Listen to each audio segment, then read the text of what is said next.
"What time is it?" "Just struck 9. Is the cat at home?"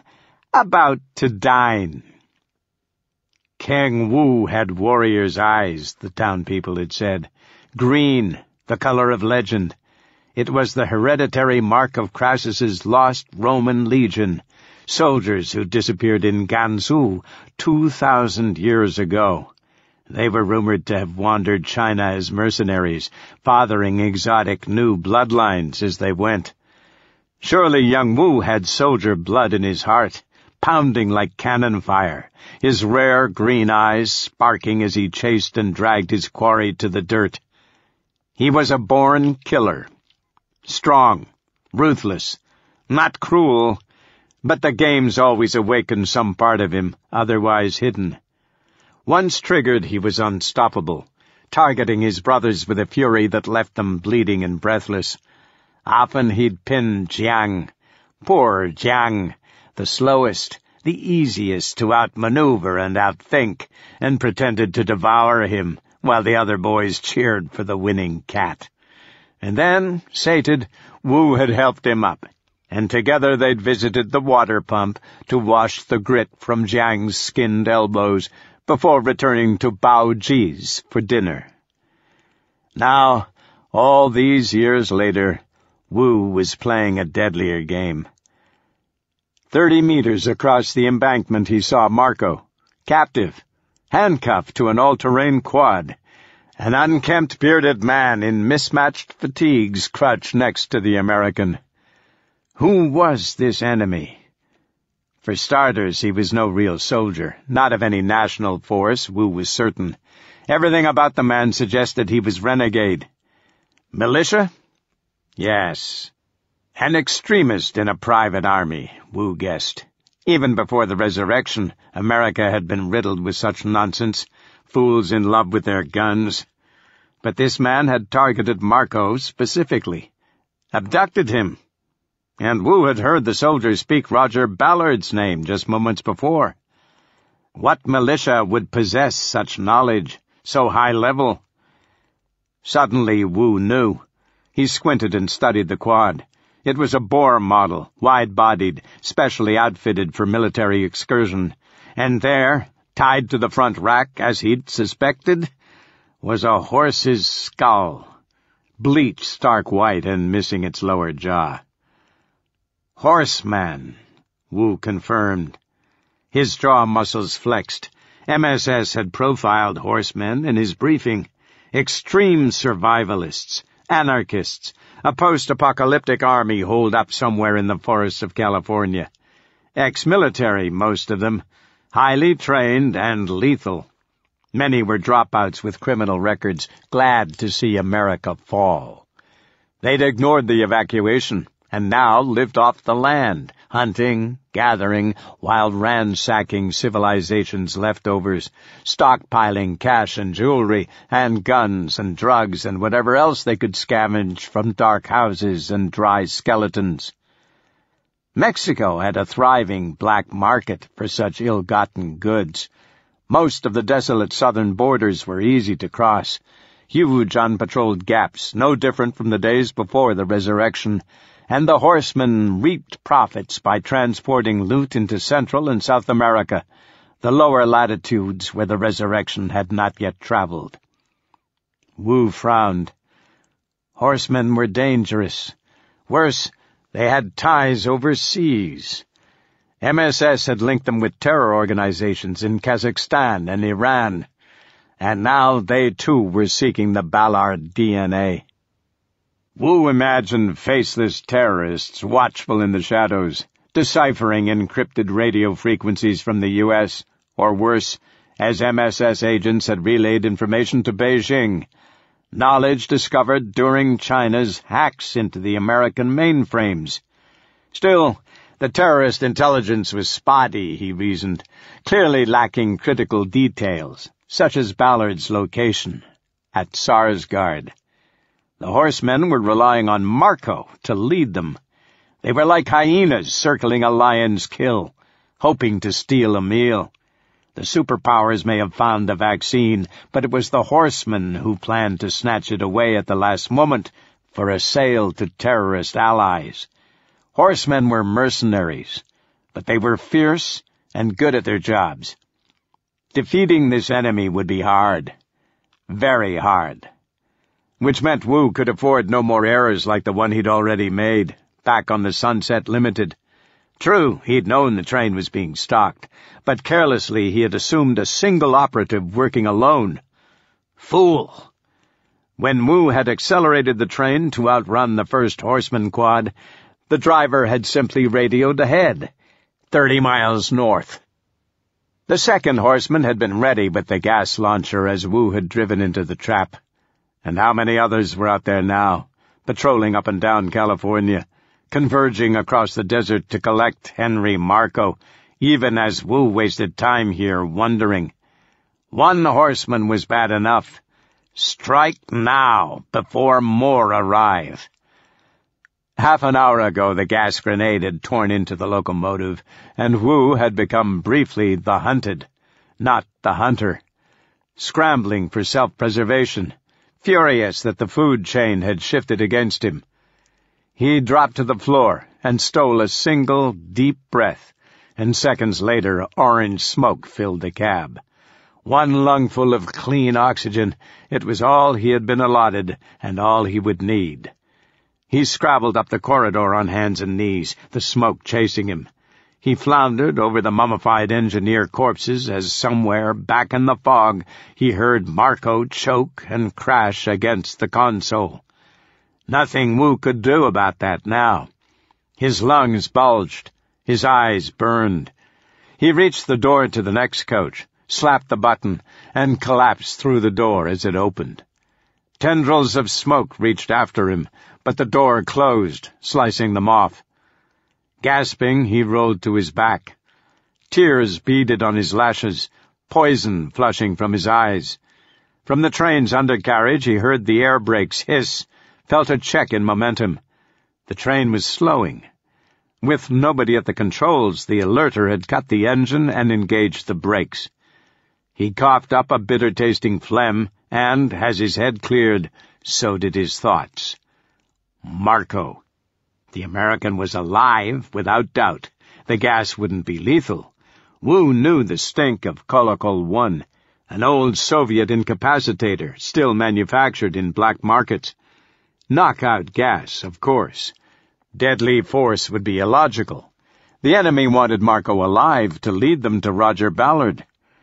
Wu stiffened and sat bolt upright. The enemy needed only Marco. Orders would certainly call for Wu's immediate execution.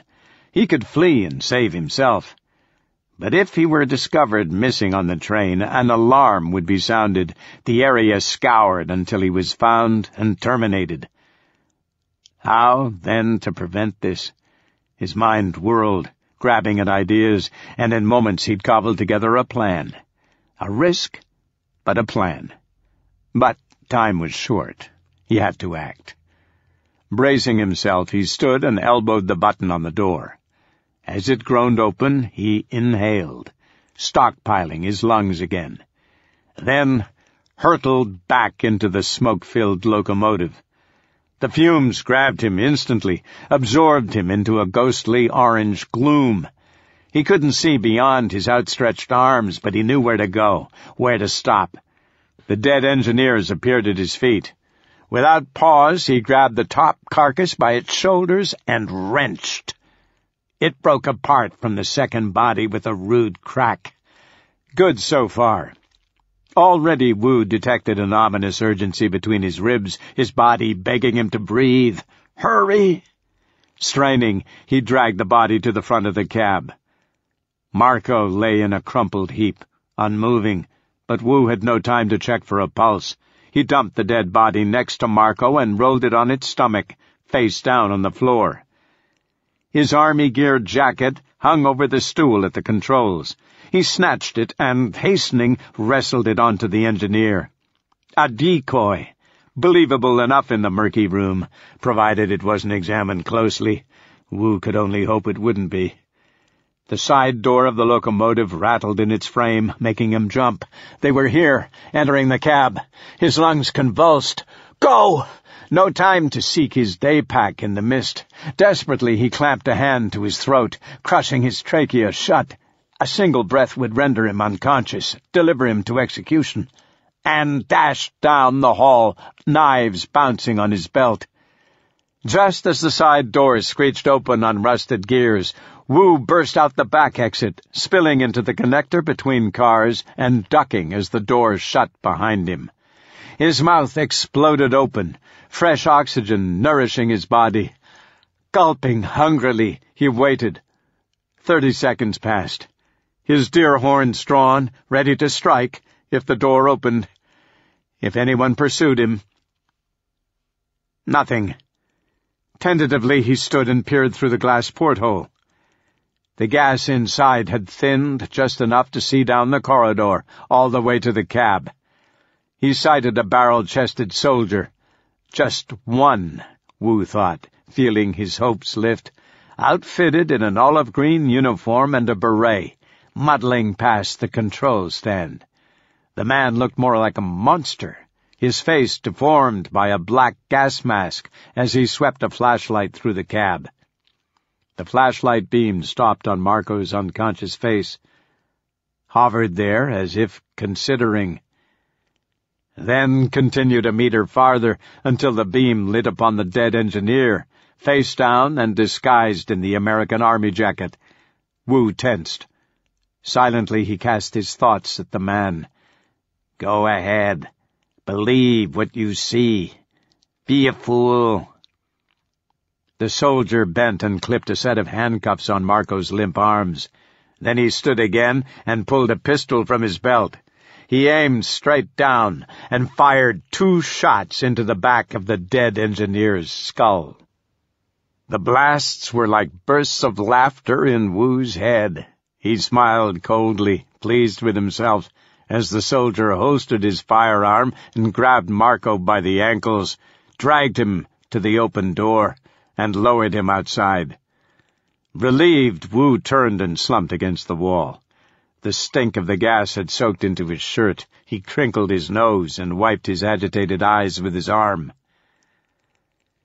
10 minutes later, long enough to ensure that the soldier had abandoned the train, Wu had crept outside and found his perch on the embankment as the morning sun broke over the hills.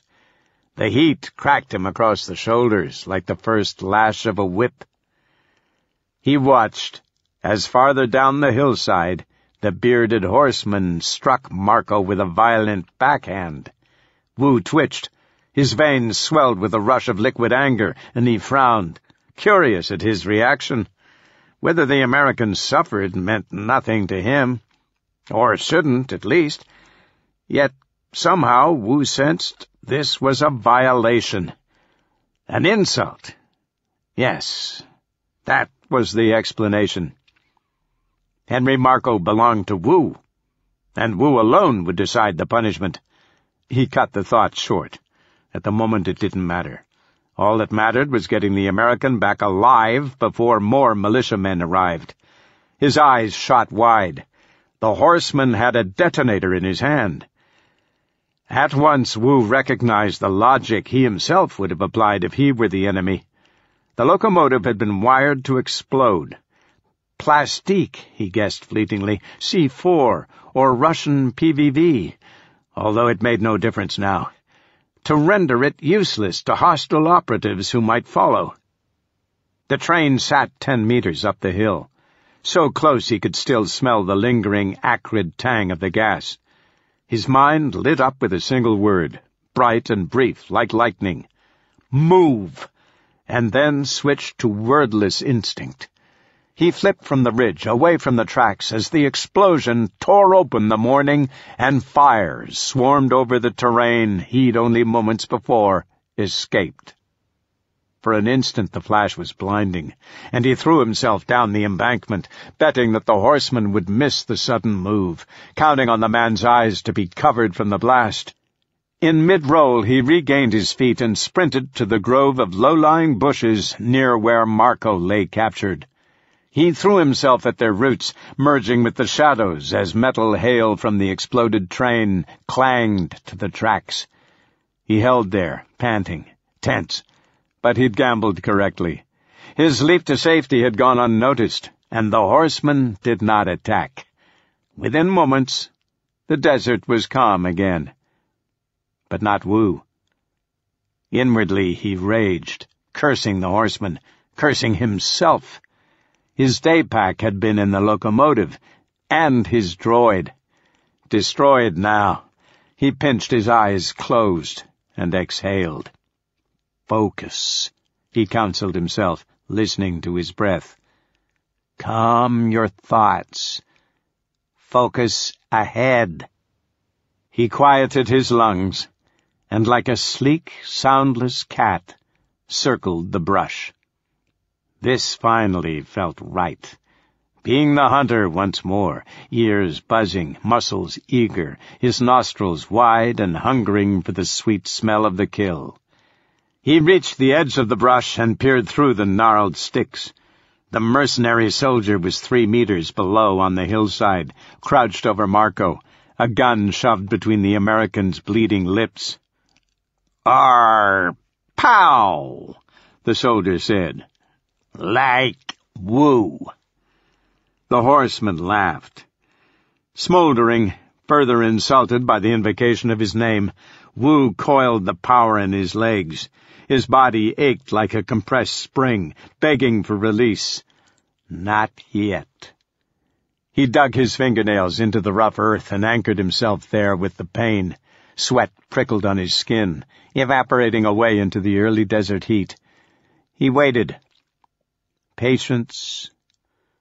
The soldier removed the gun barrel from Marco's mouth and stood. Kill! Unleashing his anger, Wu sprang, pouncing airborne as his eyes measured his prey below, marking the nape of the neck, the soft spot where the knives would plunge and rip. But the horseman's senses were honed, too, reflexes quicker than Wu had bargained for, and at the sound of skittering pebbles, the soldier's head jerked and the man spun. And as the gun exploded and the bullet bit his arm, Wu realized that he'd miscalculated, that this vulgar soldier was not prey but a perfect killer like himself. And with a thud of bone against bone, the 2 blood-soaked predators crashed down the hillside to determine whose throat would be torn and who would live to hunt again. Marco watched. Watching was all he could do. Sprawled in the dirt, handcuffed to the quad, as the bearded soldier whirled with his gun upraised, and a fast-moving shadow struck from overhead, and the gun blasted, and Marco twisted away, confused, certain that the next bullet would come streaking right into his gut. Instead, the soldier hit the ground, tackled by a corpse, Marco thought, his heart misfiring. But no, thank God. It was Wu. Wu, alive, bleeding, shot. The bullet had grazed him, clipped off a chunk of his arm as it passed. The wound spat red droplets like a demonic sprinkler as Wu and the soldier tumbled down the embankment, caterwauling like animals as they went. The 2 fighters somersaulted onto the desert highway and somehow landed upright, bouncing to their feet like an acrobat act gone wrong.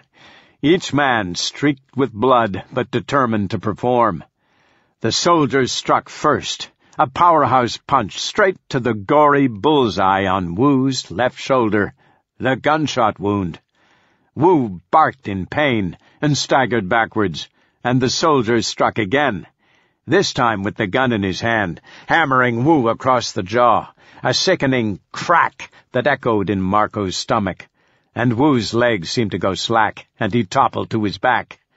Without hesitation, the bearded man raised the gun, aimed into Wu's chest. "Hey!" Marco screamed. The soldier flinched, barely, his head cocking to the side for just the smallest fraction of time, but it was enough. On the ground, Wu seemed to burst into fire. A white-hot flash of light consumed him whole, stretched across the desert, and then, just as instantly, retracted. and Marco saw Wu on his feet, the steel, rounded knife blade in his hand, catching the sun. With a snap of his wrist, Wu sent the knife spinning like a lethal discus at the distracted soldier. The blade gyrated twice and clipped the soldier's gun hand. The man yipped as his firearm clattered to the road, and his fingertips tumbled and scattered, sliced off, his fingers spraying blood like hose nozzles. His thumb flopped and bounced at his wrist, held only by a disgusting, meaty hinge. In a burst, Wu was up again, darting, sliding feet first at his opponent. With a single fluid motion, Wu kicked the gun where it lay, sending it into the brush off the highway, and followed with a chop to the man's ankles, toppling him to the pavement. An ugly racket, a sound like splintering, distracted Marco. The bar across the road. Bill's. The door had broken open. Out into the daylight staggered a putrid-skinned corpse in a red plaid sleeveless vest, the crown of its head bald and peeling, long ratty hair clinging to the sides around its ears. Its mouth hung freakishly open, the bottom jaw broken and resting on its chest, exposing its entire bottom row of shit-colored, rotten molars and a tongue torn in two, each half wriggling obscenely independent of the other. It stumbled a few steps into the dirt lot, looking like a drunk venturing out to his car after a hard night's drinking. A very hard night for this poor bastard. "Ah, shit," Marco groaned. The corpse had drinking buddies. The bar was emptying. A mob of the dead crowding out through the door, wakened by the explosion and the highway fistfight, crossing the lot towards Wu and the soldier. "Wu!" Marco shouted. On the road, the soldier had regained his feet. His gun hand was useless, spouting blood that hit the pavement in thick drops and congealed immediately in the dirt. But in his left hand he'd drawn a knife of his own, a hunting knife, thick and serrated, and he slashed at Wu like a madman. Wu dodged, shielded himself with his remaining knife, and the metallic clang of blade striking blade reverberated up the hill as the first corpse reached the highway. Behind it followed a dozen corpses, with more emerging from the bar even as Marco eyed the door. Milky-eyed males in mesh truckers' caps and cowboy hats and denim jeans dyed with blood and beer. Some with necks ripped wide, others dragging their intestines behind them. Dead men who'd hunkered down for eternity at their favorite watering hole. A female, too, a barmaid in a short skirt, its thighs greased black and wet, a glass mug clutched in its hand. And at the back of the pack a younger corpse, clearly underage, with scabs of crusted black acne and a knobby Adam's apple. Marco would have felt sorry for it if he weren't so scared shitless. "Wu!" he cried again. "Behind you!" But Wu wasn't listening, couldn't listen, as the bearded soldier swung again with his blade, cleaved the air just over Wu's ducking head, then lunged forward and drove his elbow into Wu's brow, just above the eyes. Wu's neck cracked backwards on his shoulders, and he dropped again, sprawling to the ground at the feet of the oncoming corpses. The dead were just 5 steps away, reaching for the kill. No! The realization that he was about to watch Wu die, so soon after reclaiming him alive, stabbed into Marco like a spur to a slow horse's ass. Adrenaline danced up his body, superheated and enraging. "Fuck the spectator shit! Do something!" He snatched a fast, hard breath and yanked frantically against the chain, holding him to the quad. It snapped taut, and his skin bunched against the handcuffs, hot with pain. No fucking way to pull through without pulverizing every bone in his hand. Shit! He struggled upright, his arms contorted back over his head for a better look, just in time to see Wu flip to his feet again, dodging the mulleted corpse that swiped at him. The dead horde mobbed the highway, still more coming, a line stretching from the road to the bar door, and Wu saw them all now. 50 hungry, rotting drunks swarming as the enemy soldier rushed him again from the front. "He's done," Marco understood suddenly, certainly, horribly. But even as Wu's eyes widened in surprise, his body was already in motion. A high kick backwards, ramming the bald corpse square in the chest and knocking it to its bony ass. And then, so fast the separate movements blended impossibly into one, Wu lashed out with his opposite foot and booted the charging soldier right under the chin. The man staggered back, emitting a wet, gargling noise as he clutched his throat. Marco almost laughed in relief. "Holy shit, Wu! That kicked ass!" The bearded soldier spat blood and snot onto the highway, then raised his knife into a fighter's stance, arm halfway extended, blade forward. Corpses had crossed from the parking lot onto the road behind, a double wall of death collapsing on both sides. No way out for the battling men. The soldier licked his lips and grinned. Blood squirted from his wounded hand as he teased his fingers, waving an invitation to Wu. The message was clear. Let's finish. For an uncertain moment, Wu appeared too tired to fight. Drained. His shoulder was an eyesore of black and brown dirty blood. His chest grew and shrank as he gasped for oxygen. He teetered precariously, as if his ankles might buckle out from under him. The crescent-shaped knife sagged in his hand, suddenly seeming to weigh more than he could carry. And then, to Marco's astonishment, Wu hollered, an ear-splitting warrior's cry, long and furious, like a flame-forging steel, and charged. What happened next was madness. Wu and the soldier exploded at each other, colliding as the corpses ran amok on the highway, a chaos of dead bodies and 2 fighters in the middle. Marco couldn't believe what he was seeing. Couldn't breathe. Couldn't blink. Christ! The bearded man struck like a scorpion, his blade over-swinging Wu's head by inches, just as a ponytailed corpse lunged from behind, and the soldier spun in a circle and plunged the knife into the corpse's ear-hole, then plucked it free with a queasy, sucking sound, as Wu dodged low and heel-kicked the leg of a scrawny biker corpse in a bandana and leather-studded vest. The dead kneecap tore loose and plopped to the pavement in a sticky puddle. But even before the corpse hit the ground, Wu was already up, his knife shielding his face as his opponent's blade glanced off with a high-pitched squeal. And then 2 dead males in baseball caps grabbed the bearded soldier's arms. The soldier slammed his elbows back like 2 sledgehammers, demolishing the soft dead nasal bones, leaving deep ditches in the corpses' faces as he pulled his arms forward again and snagged the tip of his knife into the gunshot wound on Wu's shoulder. Wu bucked with pain. And more corpses surged from the left and right, tightening the circle. A 3-way war between Wu and the soldier and a snarling mass of the dead. All with the same mindless hunger, the same need to kill. Marco's head dizzied. He hadn't taken a breath since the melee began, awestruck by the velocity of the action, the skill of the fighters.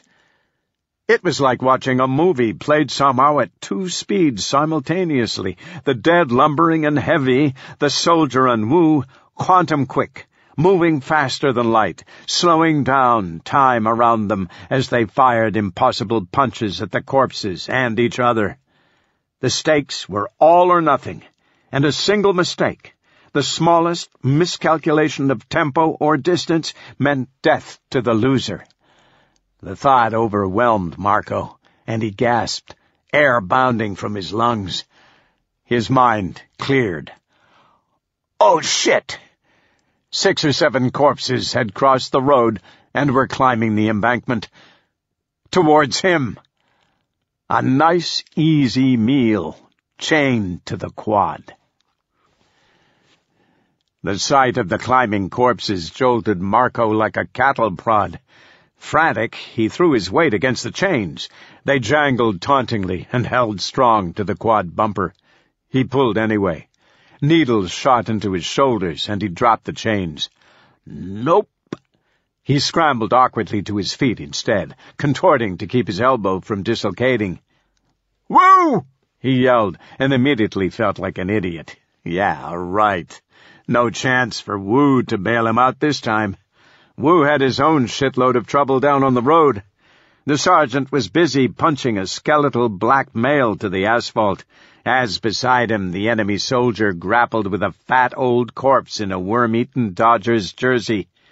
In a burst of motion, the dead barmaid joined the fight, slung its wiry arm around Wu's neck from behind.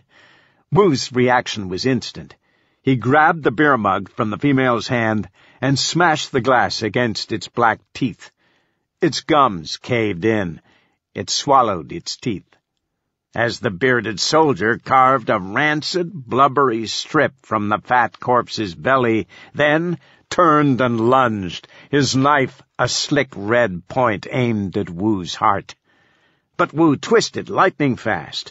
The female still draped on his back, and the soldier's blade sank into the corpse's brainstem instead. Damn it! Marco needed another solution. Fast. His eyes darted down the embankment, measuring seconds until the corpses reached him. 15, 20, then reeled back to his wrists, the unbreakable chain, the bumper, the quad. Son of a bitch! The answer was so goddamn obvious he cursed himself for taking this long to see. The soldier's guns, strapped to the ATV, not 5 feet from his hands. The chain was plenty long enough to reach. He snatched up the machine gun, but the weapon was too bulky, too awkward to hold with his hands bound together. He'd never manage. Shit! Fine, the shotgun would have to do. 2 shots. Better than nothing, if it was even loaded. Grunting with effort, he wedged the stock against his shoulder and swung to aim down the embankment. The corpses were a tight group, just steps away, led by a loose-skinned male with a braided beard. Broken ribs like thorns pierced the skin beneath its right pectoral. Marco planted the shotgun sight on its forehead and fired. The kickback nearly knocked Marco on his ass, slamming him to the quad, but the shot was a bullseye. The male's head vaporized into a cloud of black mist. Its body fell, muddying the dirt as its brain plopped out like pudding. Marco didn't pause to congratulate himself. The shotgun erupted again, spraying buckshot wide, drilling holes into the underage corpse he'd seen earlier. "Did your parents know you were a drinker?" Marco wondered fleetingly, as well as the mulleted corpse next to it. Both crashed over backwards and tumbled downhill. 2 with 1 shot. Bonus points. Nice. But the shotgun was spent, and 4 corpses remained. 3 males and a topless female with pierced tits that sagged to the belt of its jeans. The smell of burnt gunpowder tingled heatedly in Marco's nose, and his thumbs throbbed from the kickback. "Quit your bitchin'," he thought. The female attacked, and he swung the shotgun like a baseball bat. But the swing was weak, a lame-ass embarrassing little wave. Fucking handcuffs. The corpse grabbed the barrel of the gun and twisted it out of his hands. Great. Time for Plan B. The axe. He snatched the weapon from the quad and was already in mid-swing back at the female when his eye caught a glint of metal from within the vehicle, a familiar shape, and, as the axe completed its arc and chopped sideways into the female's ear, lodging firmly in the skull with a crisp, clean thwack, Marco realized what he'd just seen. "Are you kidding me?" He whirled back to the quad even before the female hit the ground, spasming. The key! The key! The key was in the goddamn ignition. With the male corpses 10 feet away, Marco mounted the quad, dragging the chain over the handlebar. For the first time, he noticed the bulk of an animal's skull. A burro, a horse, tied with twine to the front of the quad like a demented hood ornament. What the fuck? Screw it. No time for that shit. He refocused on the quad's ignition. He'd driven a quad once before. An adventure tour in the dunes near Sedona, the year before the resurrection. He and Benjamin. It had been a guy's day out, while the wives, Danielle and her sister Trish, spent the afternoon at some silly thing called an energy vortex at a New Age center in town.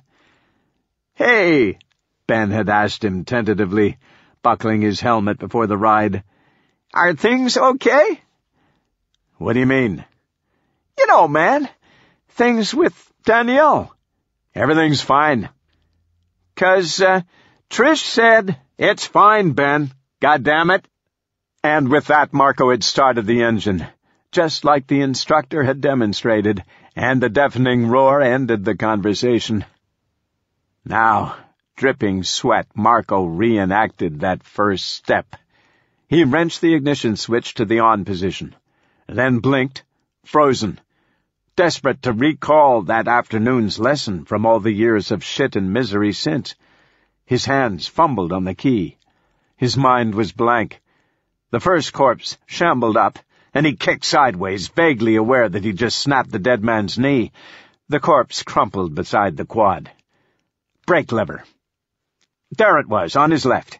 He yanked the small red handle, and, thank God, it was like a release on his brain, and the rest came easy. Check the fuel cock, push the starter button, feel the engine roar like a buzzsaw as his teeth chattered together.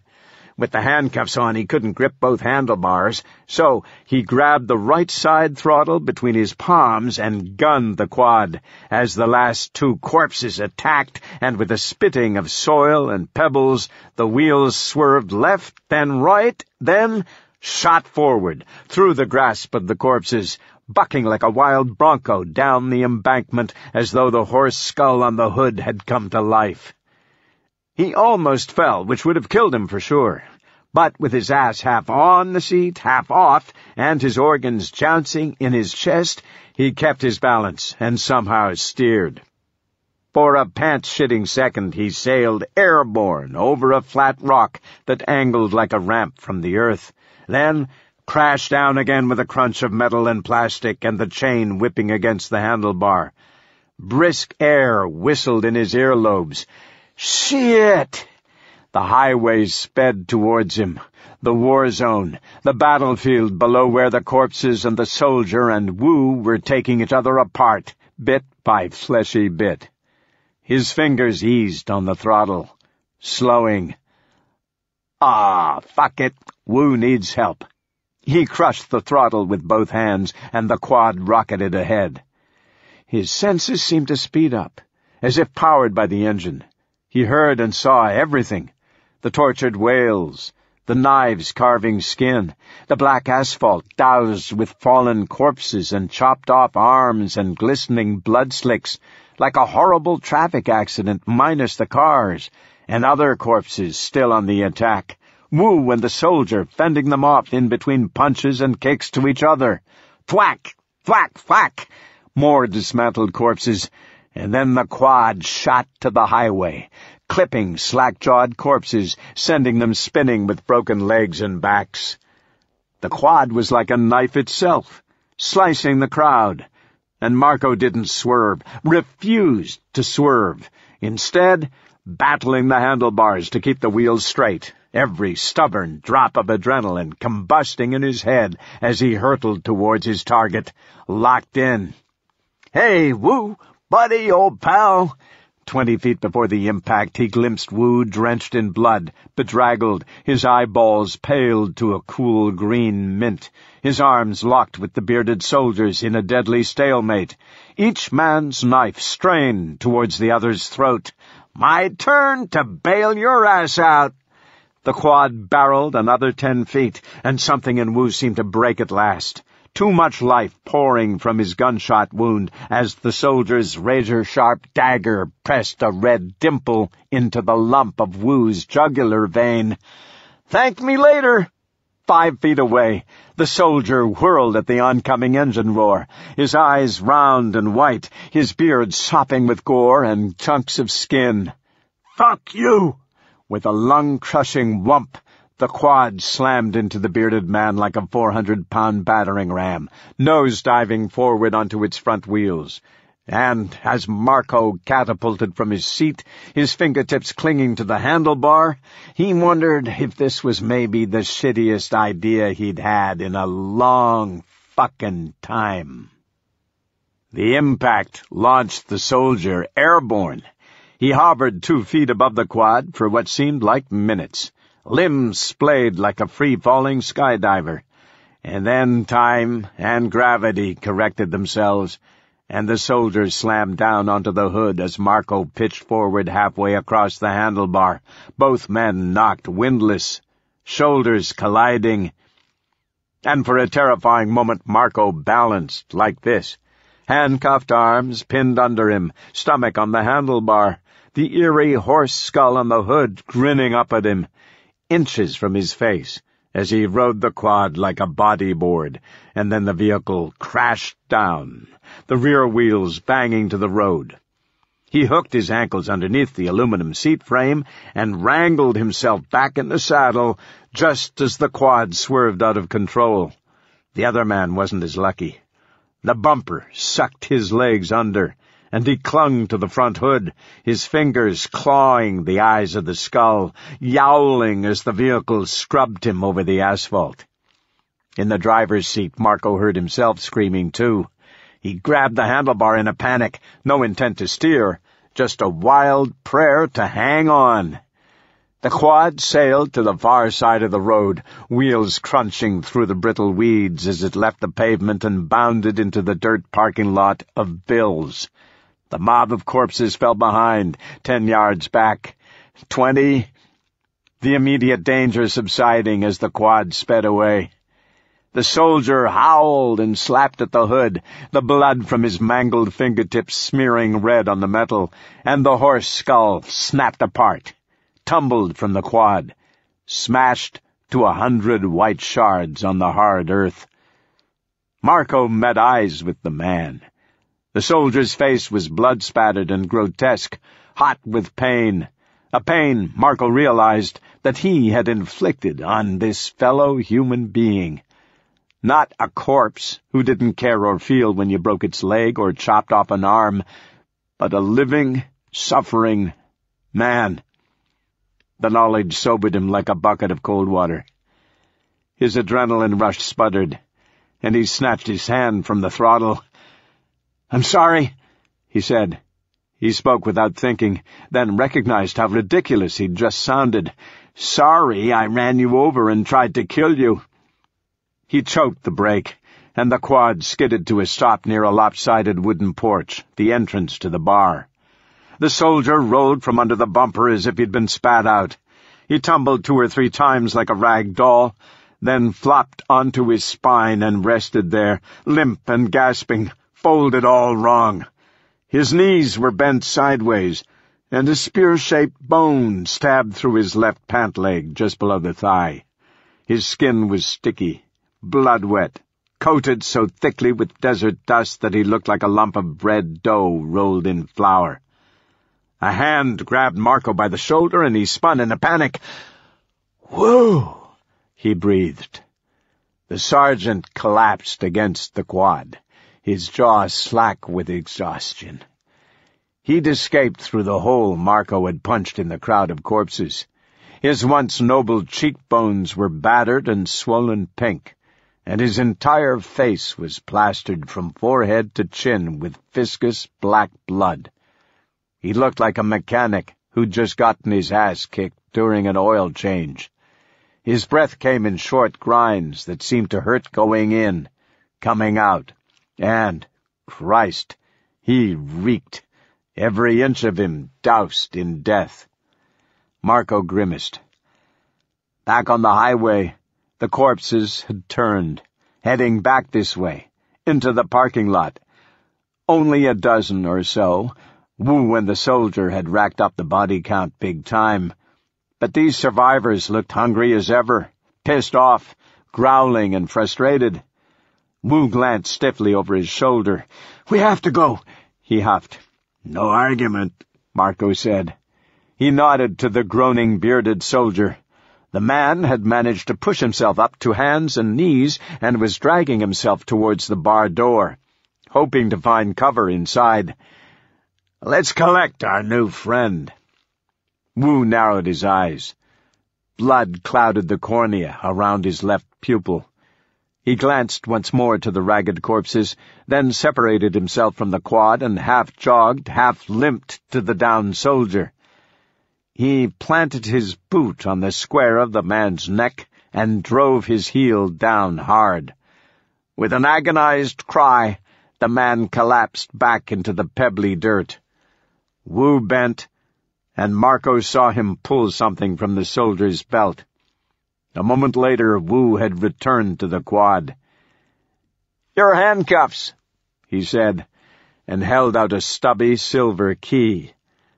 Marco exhaled, relieved. "Good thinking. These kinda cramp my style." He winced as Wu grabbed the handcuffs rudely. The key clicked in the chamber, and the cuffs swung loose into Wu's hands. The chain slithered free, jangling happily. Marco exhaled. "Shit, that hurt." He blew a cooling breath across the ugly scarlet gashes that the bracelets had sawed into his skin. "Thanks," he said. "Now, let's get the hell out." He didn't finish. Wu had turned back to the injured soldier, kneeling beside the man. "What are you doing?" Marco asked suspiciously. Halfway across the lot, the corpses were advancing, getting too damn close. Without answering, Wu grabbed hold of the man's arm and began to drag him. The soldier screamed as his exposed, broken femur scraped the ground. Wu dropped him 5 feet nearer to the building. There in the dirt was a square grate, a rusted sewer hole. The handcuffs flashed in Wu's grip. "Wait!" Marco protested, suddenly understanding, but too late. Wu had snapped one cuff on the man's wrist. The other cuff clamped around the iron grate. "No!" the soldier cried through gritted teeth. Wu bent and spoke into the man's ear, quietly, beyond Marco's hearing. Marco paled. His pores flushed a new sweat onto his skin, freezing him, soaking him in horror. "Wu!" he blustered. "We're not doing this!" With a defiant glare, Wu hurled the key across the lot. It disappeared in the scrub beyond a stack of faded orange parking cones. Marco's stomach sickened. Yes, apparently they were doing this. Wu hiked himself up onto the quad, sitting backwards in a small hollow behind the seat that was meant for supplies and gear. His legs dangled over the rear wheel well. Fearlessly he faced the corpses shambling towards him, 10 feet away. "Go!" he said, the command curt, without emotion. "No," Marco thought. His right hand twitched on the throttle, his mind reeling. The groaning of the corpses wafted to his ears. Close, very close. In moments he'd feel dead, stick-like fingers seizing handfuls of his hair, yanking him, kicking and screaming from the quad. "I can't leave. I can't." "Go!" Wu roared as a rotted, beefy bartender in a vomit-brown apron threw itself at him, and that did it, like a whip cracking Marco's back. No time left to argue, no time for rescues, no time to do anything but accept the bearded soldier's fate. And with a frustrated cry of "Fuck!" Marco gunned the throttle, and the engine screamed in terror. The quad fired forward past the doomed man. For an instant Marco remembered himself pinned under the truck in Maricopa yesterday, those bitter moments he'd believed to be his last. And then he felt his consciousness shift, suddenly able to see through the enemy soldier's eyes, these dwindling seconds of the man's life, the quad abandoning him, his hands chained to a makeshift feeding trough for a slavering pack of cannibals. No escape possible, and nothing but agony ahead. And then, just as abruptly, Marco recoiled from these thoughts, overwhelmed. Thankful it wasn't him. Not this time. "Please!" From far behind the soldier begged, his voice fading with distance. And then the dead were on him, and for half a second there was silence. A horrible, stomach-turning silence. And then the morning erupted with a noise that men weren't meant to make. It was a high-octave screeching, damned and hideous, violating Marco not just through his ears, but somehow through his skin.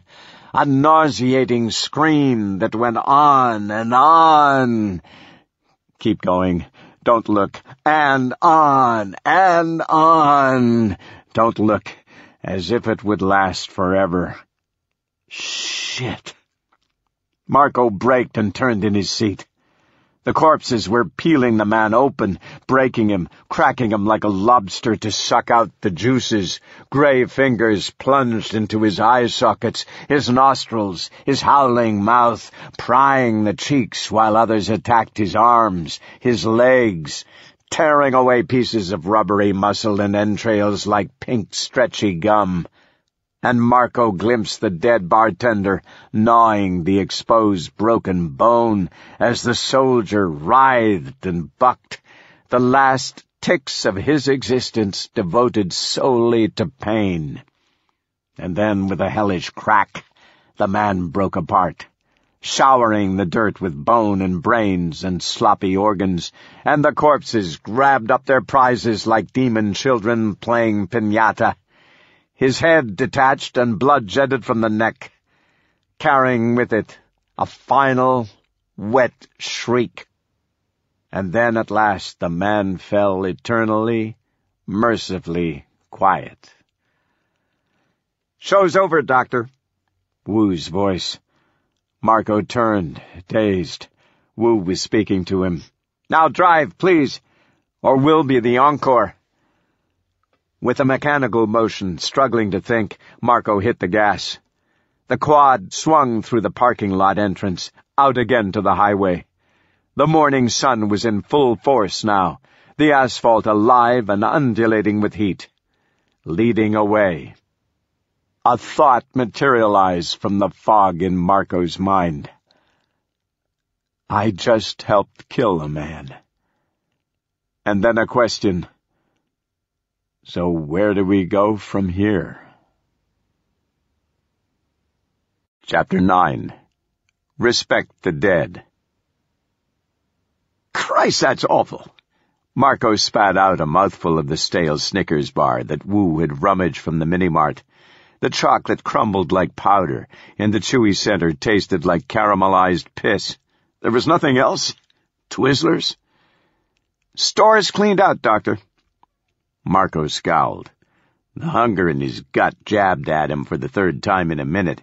He could practically hear his stomach begging, "Shut up and eat." He smacked his lips and bit off another chunk. Nasty. He was leaning on the quad, parked under the overhang of a mobile gas pump about 20 miles from the massacre at Bill's bar. Escaping the last surviving corpses hadn't been much of a challenge. With Wu on the back of the quad, Marco had buzzed north along the dusty road, skimming the fringe of the paltry California town.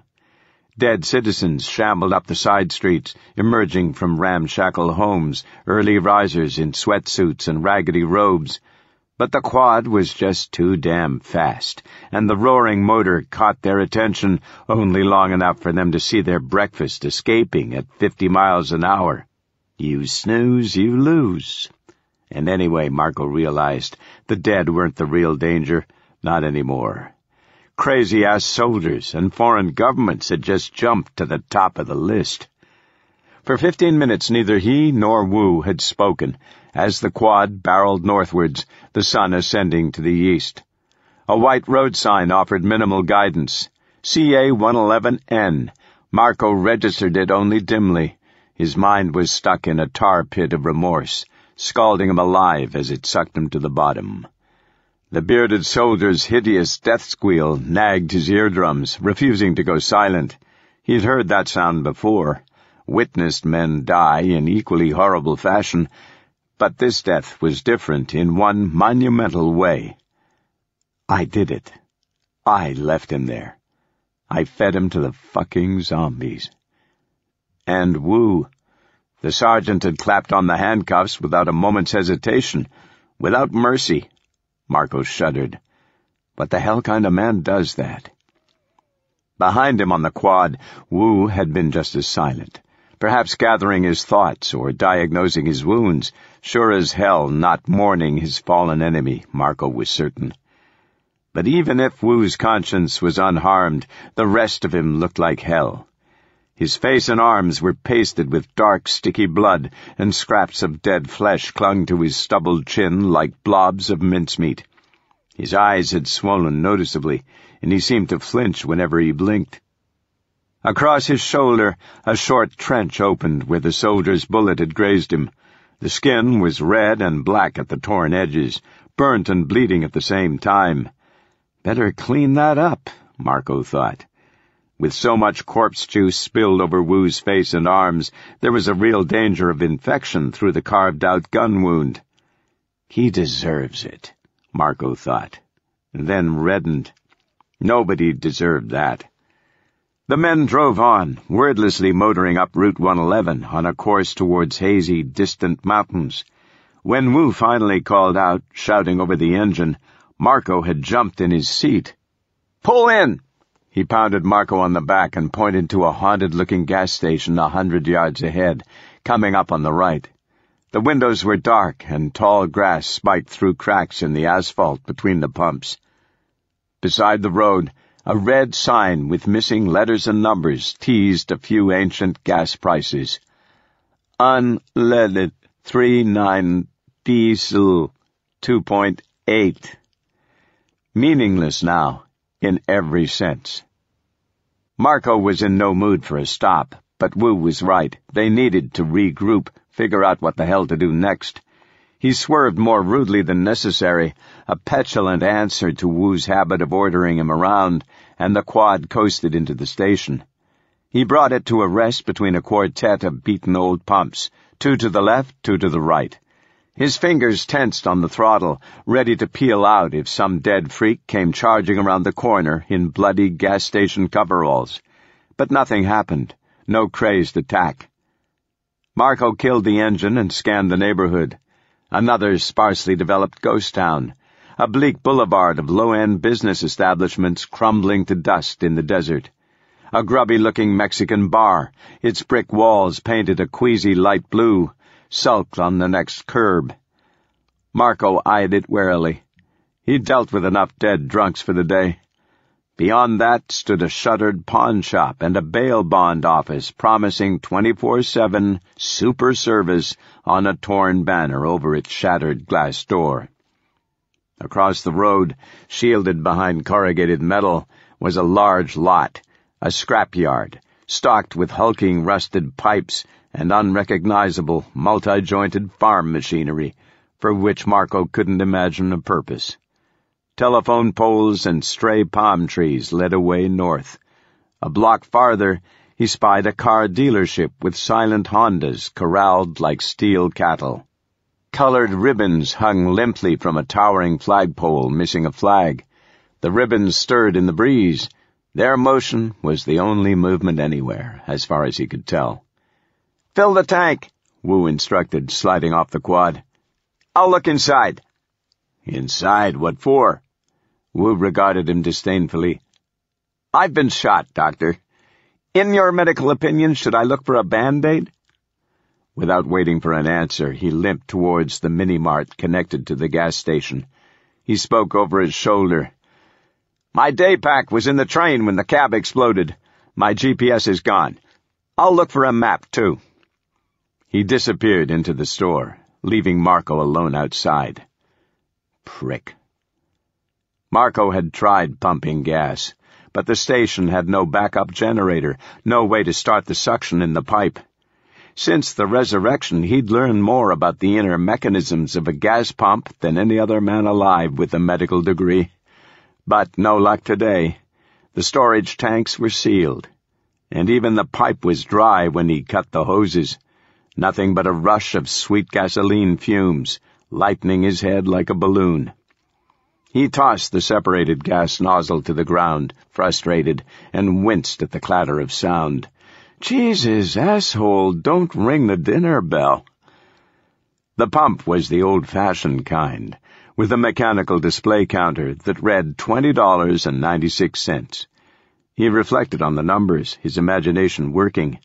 Some panicked man or woman had stood right where he was now, at this pump. When? The last days of the evacuation? He envisioned them, huffing with fear, pumping out the last meager drops. He wondered how far they'd gotten with their $21 worth of gas. Often in the past 4 years he'd been struck, disheartened really, by these small leftovers of life, minor evidences that popped up wherever he traveled. It was like reading the first page of an incomplete novel. Turn the page, nothing but sheets of blank white paper. Did the hero survive or die horribly? He shivered, unsure whether it was better to know the ending or not. From inside the mini-mart, he heard Wu fumbling through the aisles, the crunch of broken glass under boots, the remarkably loud crinkle of foiled chip bags. A sign in the window advertised $7.59 for a pack of Marlboros. A payphone stood beside the door, its cord ripped loose. The black receiver lay on the concrete curb below. A ratty clump of hair stuck to the mouthpiece. Probably somebody had used it as a corpse beater. He wished Wu would hurry up. Lying next to the phone was a crushed styrofoam coffee cup and 10 or 12 instant lottery tickets, all weathered and old. And unscratched, Marco noticed. Idly he picked one up. "Desert dollars," proclaimed gold type over a cactus shaped like a dollar sign. With his thumbnail he scraped away the silver squares. He'd won $2. He laughed humorlessly and let the ticket slip from his hand. It fluttered back to the curb. He squinted into the dark store, feeling his impatience rise. "Come on, Wu!" The mini-mart was quiet now. Suddenly worried, he strained, listening, and heard nothing but the back-and-forth tide of his own breath. Somewhere, a few buildings over, a crow cawed. "Wu?" he tried. He spoke in a hush, reluctant to go louder. He tugged at the netting on the quad and unzipped the bearded soldier's day pack. Hurriedly he rummaged through the contents. Water bottles, ammo clips, binoculars. "Here we go." His hand closed on his Glock. But just then the mini-mart door swung open and Wu emerged, carrying a plastic shopping bag. He dumped it on the oil-stained cement at Marco's feet. "Not much left," he reported. He bent and dug in the bag. "But here, eat something." He produced the antique Snickers bar and handed it over. Now Marco forced the last bite down his throat. The urge to vomit hit him hard, but he endured 5 or 10 seconds, and it passed. Wu had returned to the plastic bag, and as Marco watched sullenly, he pulled out a gauze square and a roll of bandage. "No alcohol," Wu commented almost to himself. "I'll disinfect with gasoline." Marco shook his head, and for the first time Wu noticed the severed gas nozzle lying where Marco had cast it. "No gas?" he asked. His concern was audible. "Not a drop," Marco said. "Not that we can get to, at least. Unless you happen to have a tanker's wrench key to open the iron ground caps." Wu scowled. "The quad's half full. That won't get us far." "True. But how far do we need? Any idea where we are now?" "Salton, California, according to a business license behind the counter." With paper towels, Wu wiped the blood from his face and arms until he was as clean as possible without water to help, then plastered the gauze to the oozing groove on his shoulder. He hissed as he pressed it flat. A red circle bloomed within the white square. Next he unfurled the bandage and began wrapping it around his bicep, under his armpit, securing the gauze in place. "I found the road maps to get us to Sarsgaard," he continued as he worked. "Back roads only. The next 100 miles will be hot with horsemen." He noted Marco's puzzled frown. "Horsemen, like our friend back there, a Californian militia. Anarchists linked to terrorists in Iran and Kazakhstan. You've never run into them out here?" "No, I can definitely say I haven't. I haven't been to California in a while." "Consider yourself lucky. Horsemen are dangerous." "What's with the name? And the skull on the quad?" Wu shrugged. "A biblical reference. As in the 4 horsemen of the apocalypse," Marco finished. "I get it. Conquest, war, famine, and death. Very cute. So what are these guys? Religious whack jobs?" Wu regarded him soberly. "Don't let the name fool you, Doctor. It's self-aggrandizing, meant to intimidate. The horsemen don't care about God.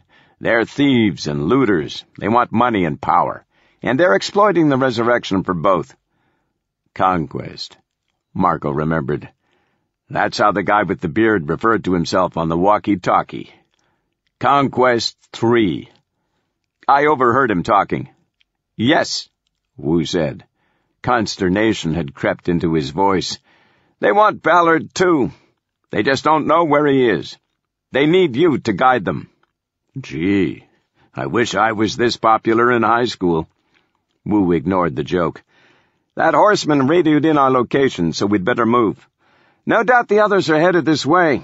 We bought ourselves only a little time by killing the scout." The reminder of the bearded soldier's execution stung Marco anew. To Wu, the man's murder meant nothing, just a bit of strategy designed to provide an advantage. It was logical, yes, it made sense, and yet it chilled the blood in all 4 chambers of Marco's heart. Wu gave his bandage a final tightening tug, then clamped on the metal clips. Marco watched, not bothering to help. Probably he should feel grateful. Wu had taken a bullet to rescue him from the enemy soldier, the horseman. And yet, Marco knew instinctively there was no altruism in Wu. He'd saved Marco for his own selfish reasons. And what exactly were those reasons? Marco remembered his question on the train right before the gas grenade. "So you never answered me," he said now. "Who are you? For real?" Marco observed as Wu tensed, and the sergeant's eyes avoided his. "And what do you mean by that, Doctor?" Wu asked, checking his bandage. "You're not some regular Joe Schmo, Sergeant. All that shit you fed me. We're just the bullets, not the gun crap. Seems like you know a hell of a lot more than you let on. Sorry if I sound naive, but everything on the train sounded pretty damn top secret. Not the kind of information the Army hands out to grunts." Wu patted the bandage and gingerly lifted his arm, testing its mobility. He winced. "Relax, Doctor," he said. "The truth isn't as sinister as you make it sound." "So what is it?" "I'm MI. Military Intelligence." Wu looked him in the eye. "Planted with the RRU team sent to meet you. Osborne wanted critical insight to inform all military decisions. That's my role. It doesn't affect your role or our relationship. In fact, it's so unimportant that it's not worth the effort to hide it from you, since you guessed. Does that satisfy you?" Marco watched him warily. Bit by bit he was forming a complete picture of this man, Ken Wu. He couldn't decide whether he liked it. The feeling that something wasn't right had been dogging Marco since yesterday. A constant irritation, like a small, jagged rock in his boot. But now at least Wu's confession helped explain matters. "Do I still call you Sergeant?" he asked. Wu shrugged. "If you'd like. It was my rank, prior to MI. He bent and returned the medical supplies into the plastic bag, organizing the contents. Marco chewed his lip. He wasn't quite ready to forgive and forget. Still reverberating in another corner of his mind was the bearded soldier's death scream. "What did you say to him?" he asked Wu. Wu looked up, puzzled. "To whom?" "The horseman, before you left him there. You said something in his ear." The temperature of Wu's skin seemed to drop, and he gazed at Marco with frosted displeasure. Again Marco sensed calculations clicking and whirring behind the man's green irises, as if circuit boards existed where his brain should be. "I told him," Wu said flatly, "that it was my duty to destroy him." "Wow." Marco made a sour face. "Very patriotic of you." "I sense you've disapproved, Doctor." "Of leaving him to die? Fuck yes. I disapprove of that. Our lives meant nothing to him. He received no worse than he would have handed us." "So you killed him, just like that?" "Yes. I've killed many men like him, enough to know when it's required." Wu's eyes flared a warning, as if expecting a challenge, but Marco already sensed himself backing away. "I can't do this," he thought. "I'm in over my head. So goddamn deep you'd need a submarine to find me." He regarded Wu through what felt like a hot mist and swallowed miserably. "I never killed anyone," he said, "until today." The admission seemed to catch Wu off guard. The soldier frowned. "Not anybody living," Marco continued. "Only corpses. What I mean is I never took anybody alive and made them dead. I only do dead to deader, and that's tough enough. Like Cassandra Pearson. She was a dead fourth grader. That was the hardest. She was sitting on the roller coaster at Knott's Berry Farm, not moving, just sitting in the station, waiting." The corners of his mouth tugged tight. Why am I telling him this? Because, he realized, it feels good to confess. "Anyway," he said, cutting the memory short, regrouping, "today tops that. I mean, I know he was a bad guy or whatever, but he was alive. Still a normal man, and I—" He sighed dismally and gave up. "Oh, well, shit happens, right?" Wu's face clouded. He bent back to the bag, fished out a handful of road maps, and carried the bag to the quad, stashing it in the side net. When he turned to Marco again, his countenance had shifted. The bent shape of his lips almost suggested empathy, but too guarded and too austere to be kind. He handed Marco the maps. "Find Sarsgaard," he instructed, then studied the highway in the direction they'd come.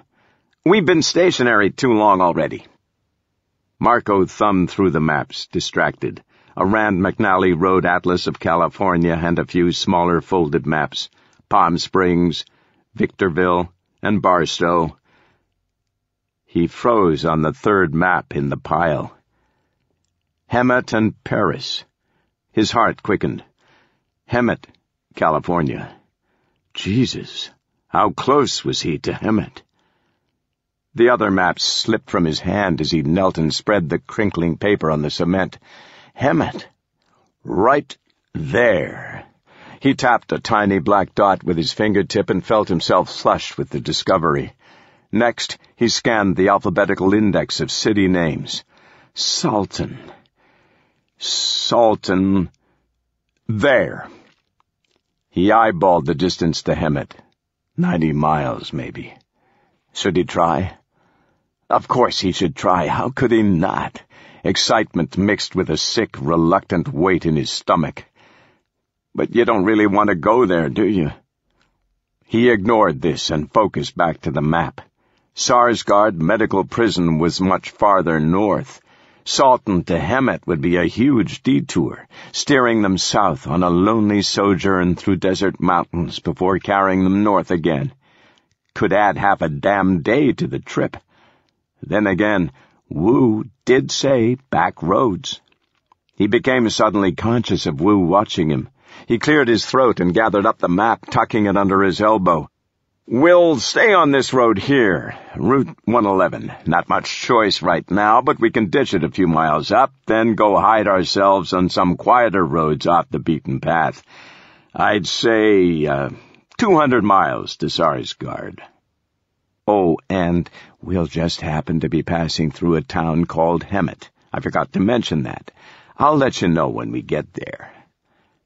Hemet. Danielle's hometown. Where she'd been born, where she'd grown, where both her parents were buried. The cemetery where... He almost yelped in surprise when Wu grabbed his wrist, yanked him down behind the nearest gas pump. "Ow!" he griped, the cuts on his arms sizzling. "Right where the handcuffs..." "Shh!" Wu cut him off, pointing to the highway 100 yards from the station. Marco peered through the gap between pumps. He saw nothing. But then he heard it. Engines. The desert heat turned cold on his neck. The noise was faint, like a mosquito, but within moments it was larger, angrier, a swarm just around the bend in the road, approaching from the north. "Run," Marco urged himself. "Duck into the mini-mart. Go now." But before he could move, 5 horsemen quads buzzed into view, racing towards the gas station. The drivers appeared fierce and alien. Dark motorcycle goggles obscured their faces. Green helmets capped their heads. They were a ragtag army. No 2 men outfitted the same.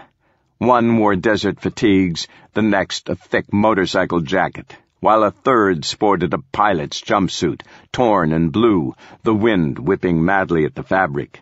Slung across their backs were guns, mismatched rifles and black machine guns wielded like deadly scorpion stingers. Only their quads were identical, the same mud-colored model driven by the bearded soldier. Probably all stolen from the same military lot, and on each quad's hood, a horse skull, bleached and cracked. It's like a stampede from hell, Marco thought. The 5th quad was different from the others, constructed longer, with a turret behind the driver's seat where a second man stood, lording over a machine gun mounted to the nest. The weapon was a Browning, massive, loaded with a seemingly endless belt of ammo. The gunman was solid and strong, too, in obvious command as he barked orders at the driver. Even from this distance, Marco perceived the man's power. Unlike the ragged horseman, the commander looked sharp in a battle-dress jacket, black and braided red along the shoulder. His nose was large and dented, as though it had once been broken. His eyes were keen like a hawk's on a mountain crag. He was the only man without a helmet, and his bald head appeared chiseled from rock, sleek but hard-edged and too large in the cranium. The ridges of his lateral skull bulged outwards above his ears, stretching the skin like an extra inch of bone strapped to his head. Shaking, Marco crouched lower, trying to make himself as small as he could. He felt Wu beside him, tense and breathless. Parked beside the gas pump, only partially hidden from the street, sat their stolen quad. It seemed gigantic, twice its normal size. Shit, they're going to see it.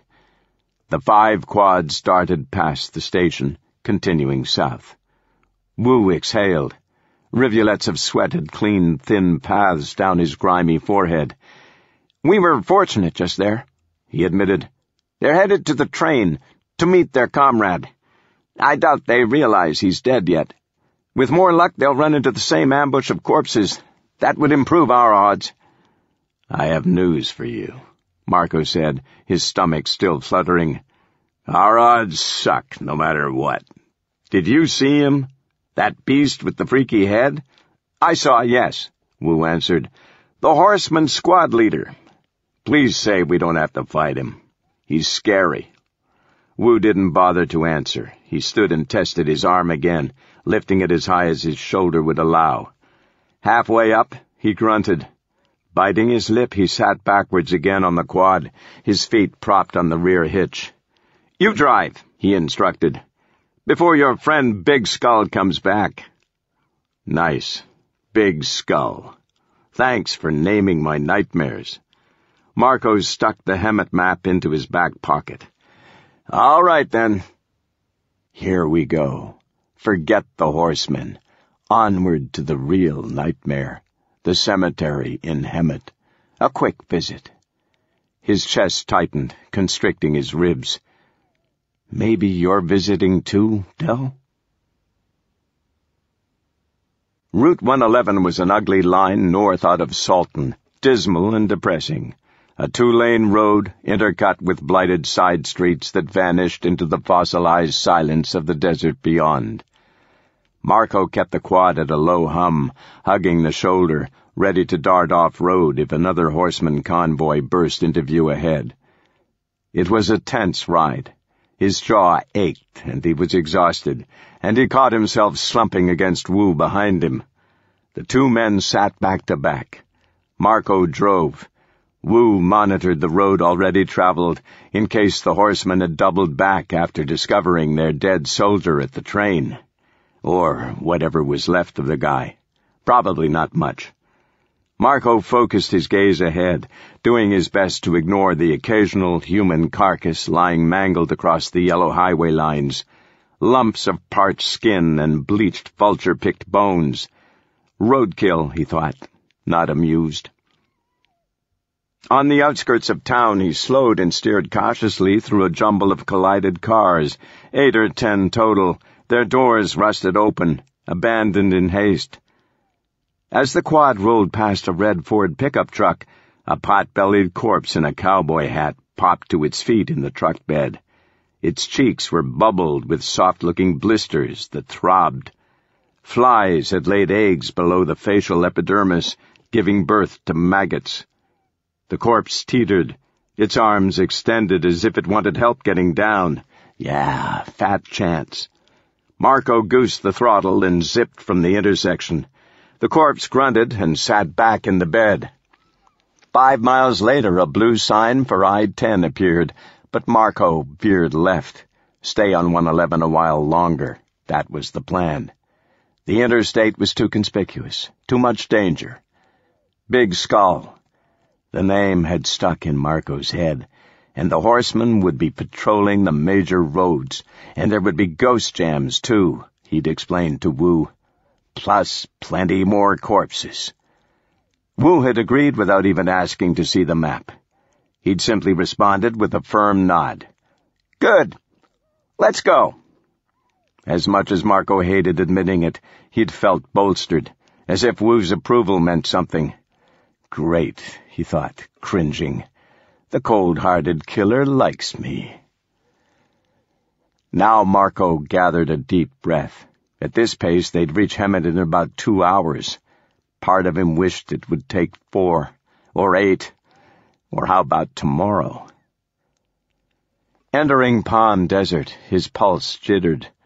This town had been higher populated than the towns before, and the road ventured through a downtown district of tightly grouped brick buildings, strip malls, every recognizable retail chain from McDonald's to Gap, now vacant and haunted and threateningly close to the road. God knows how many corpses lurked behind dark glass doors and cash register counters gearing to spring out. But the town seemed quiet. The next block was a black, eerie wonderland of burnt foundations and charred wood, 100,000 square feet stripped to a scorched skeleton. Must have been a bitch of a fire. Char and ash still lingered faintly in the air, pinning tiny needles into Marco's nostrils. He eased the quad past a gutted post office. Soot-smeared mail trucks ornamented the lot. If there were any corpses around, Marco didn't see them, which always made him nervous. Perhaps Wu was feeling the same. "Speed up," he called, clapping his hand on the metal quad. "We're far enough from the main road. Engine noise is okay." "Horsemen might not hear," Marco shot back. "But I'd rather not wake every corpse for 5 miles. If they hear us coming, they'll be waiting like a roadblock." Still, he revved the throttle higher, and as the quad kicked forward, he felt himself marginally relax. The breeze tickled his forehead, evaporating the nervous sweat. A rise of dirt-colored mountains beckoned ahead. He turned left again, aiming upwards. His heart lurched. Gated communities, once attractive with manicured lawns and hedges, sat in ruin off both roadsides, the grass now like straw, the hedges overgrown into shapeless, dry-looking monsters. The street was scattered with corpses. A Hispanic male loitered beneath a palm tree, a pair of garden shears impaled in its neck. Cross-legged against a stone wall sat a scaly teenager in a black Oakland Raiders jersey, and a shirtless barefoot male in bloodied dress pants wandered along the curb. Marco eased past them without trouble, then noticed another corpse ahead. Oh, gross. On the sidewalk, a fat female sprawled on its round belly, naked and obscene, paying the quad no attention. Its eyes were fixed on the ground directly beneath its mangled nose. The corpse was picking black ants from a crack in the cement, stuffing them into its maw, crunching on them like popcorn. And at the same time, ants marched in streams across the corpse's jiggly bare ass, pinching off minuscule chunks in their mandibles to import back to the colony to eat. Raw, red craters gaped from the flanks of the buttocks. The dead woman didn't seem to care. It was a fair trade, food for food. They would continue trading until one side had no more left to give. Marco shuddered and edged the speedometer faster before any corpses could draw near. The quad quickly exited the neighborhood. "How's your shoulder?" he shouted back to Wu. "Fine," Wu responded with such immediacy that Marco knew he must be hurting like hell. "Fine, as in, I don't want to think about it, so please shut up." Up into the mountains the road climbed, then climbed again, leaving civilization. Marco nearly laughed when he considered how little that term now applied. The quad chugged its way higher, burning precious fuel. A brown road sign on double posts encouraged them onwards. State Route 74, Pines to Palms Scenic Byway, slow traffic, use turnaround. Turnaround, Marco scoffed. If only that was an option. He'd driven this road before, but never here at the eastern end. He'd always approached from the other direction, driving with Danielle from L.A. out to Lake Hemet. On the map, the road resembled a haphazard scribble, a crazy, twisting roller coaster ride through the San Jacinto Mountains. Driving it now, the impression held. The quad swung rudely, tracking the curves through a dizzying landscape of tumbled rocks and thirsty-looking brush. Steep cliffs dropped away from the left. Wu held tightly to the gear rack, at risk of sliding off. The roller coaster continued upwards. The landscape thickened with trees and forest. The views were stunning, and Marco was happy to let his mind slip untroubled into this majestic reprieve from the horrors below. At sea level, only death and corpses and pain awaited, but at this altitude the air was gloriously fresh-smelling, and the trees prospered without a care for the state of the man-made world. Sugar pines spiked high, 200 feet tall, like quills on a massive porcupine's back. Ponderosa pines decorated the skyline, their orange bark crisp in the sunlight. The San Bernardino Mountains saluted him from across the valley. Small brown shapes stirred on the rocks. Mountain goats picking their way along the crags, beyond the reach of any man or corpse. And then, Marco realized, the ride had peaked, and the quad sank under him as gravity nudged him towards the handlebars, and Wu's back jostled against his own. The road was descending now. He tapped the brake and felt the check in his spirit. Down again. He could sense the bottom dropping out from under him, the roller coaster hurtling over the apex of the rails, plummeting him back deeper into his thoughts than he wished to go. The road passed the turnoff to Lake Hemet. He and Danielle had picnicked here once, 100 miles from Los Angeles, the year they met. He remembered her that day, wet auburn hair slicked behind her ears after an hour of swimming, and in her hand she held that ridiculous straw hat of hers, using it to shoo bees from her salad. She'd looked fantastic in a turquoise bathing suit, and he recalled sitting, flush and giddy, at an old wooden picnic table stained with bird poop, secretly hoping the other picnickers might look over and recognize her. "Hey, everyone, look! It's Danielle Pierce, the movie actress, sitting there with boring, unpopular Henry Marco, the guy nobody liked in high school." Danielle had always done that to him. Inspired those silly schoolboy kind of daydreams, stupid but at the same time stimulating. Blame it on the pixie magic he'd sensed in her that first day at Tech Town. The damn stuff just never wore off. And he'd loved it. His palms flexed on the handlebars as the quad passed the lake. Almost worth a side trip to check it out. See if she might be there now, still shooing bees.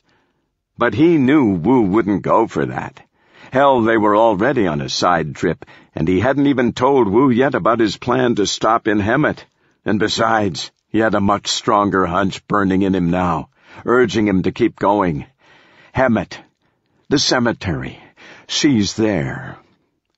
His stomach nodded. His eyes had been gathering tears from the wind beating his face, and now finally he felt 2 drops leak to the bridge of his nose. Emotional geography, right? That's how he'd described memory association to Osborne. The way your brain tagged your most powerful experiences, like pushing pins into a map so you can find them any time. So nice and orderly, and the brain thinks it's doing you a favor. But there's one thing it doesn't realize. Sometimes the emotions take you up, to happy places, to Lake Hemet. And sometimes they take you down to places that hurt, places you don't want to go again. The cemetery. She's there. I can feel it. The ride was over. Route 74 had leveled out, free of the blanketing forest, and another mile up the road was Hemet. And his heart spasmed, and he swallowed a bubble of vomit in his throat, because that's what you do at the end of the roller coaster, he thought. You try not to throw up. He considered the Glock holstered under his arm, 1 bullet left in the clip, which was fine. Danielle only needed 1. The quad jerked left and right, shaking Wu like a rat in a dog's teeth. With bloodless fingers he clutched himself to the rear rack of the bore, grimacing. At every skip in the road, every bump of rubble or fallen branch under the wheels, he felt his bones strike together like flint sparking fire. The gunshot wound on his left shoulder sizzled the worst, as if the bullet had torn a steam vent in his skin. He imagined boiling gas, rupturing outward. Any moment he'd whistle, like a teapot. Propped there, his head a dead weight between his shoulders, he felt old, heavy and stiff, tired. He was 38. In his life he'd been shot twice and whipped, and once impaled through the thigh with a bayonet in North Korea. He had been tortured, burned, had grains of sand placed under his eyelids.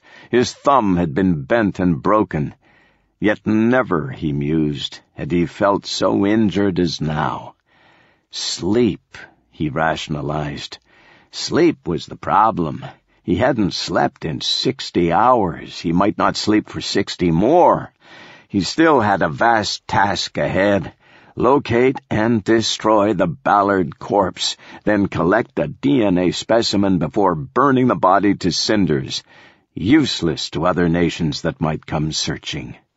Then transport the prize DNA south into Mexico, across the same unsecure borders exploited by the horsemen. There, in the unmonitored deserts outside Tijuana, an MSS recovery team would meet him. The thought of it all exhausted him further. His droid was gone, lost in the explosion at the train, leaving him no way to contact the team. He would need to seek an alternative solution. But first, he needed strength. He closed his eyes and tried to feel his body healing, the wound patching itself solid. Concentrate. Globules of dazzling light swam in the darkness, bobbing to the quad's motion. He reached his mind out into the black and imagined strands of loose thread pinched between his fingertips. He tugged them tight and tied them together. "How's your shoulder?" the American asked, breaking the trance. "Fine," Wu barked, annoyed. He was an expert at mastering pain. Or, if not mastering it, then hiding it. Henry Marco had no right to ask. Keng Wu is in control.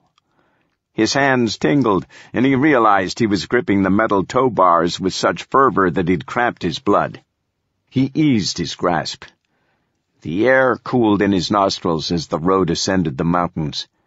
For the 10th time, he replayed in his mind the scene at the train, the fight against the bearded soldier and his own close brush with death, saved only at the last possible moment by Marco, ramming the horseman with the quad. The American was quick thinking, Wu had to admit. Decisive, ruthless when it counted. He scowled. An unwelcome warmth had wormed its way into his head with each remembrance of the morning, shapeless and alien, like a tumor. It was appreciation, he realized, repulsed, instantly angry at himself. Yes, there it was, a raw gratitude toward the American for saving his life. He wished to reach inside his skull and pluck it out. But he couldn't deny the truth.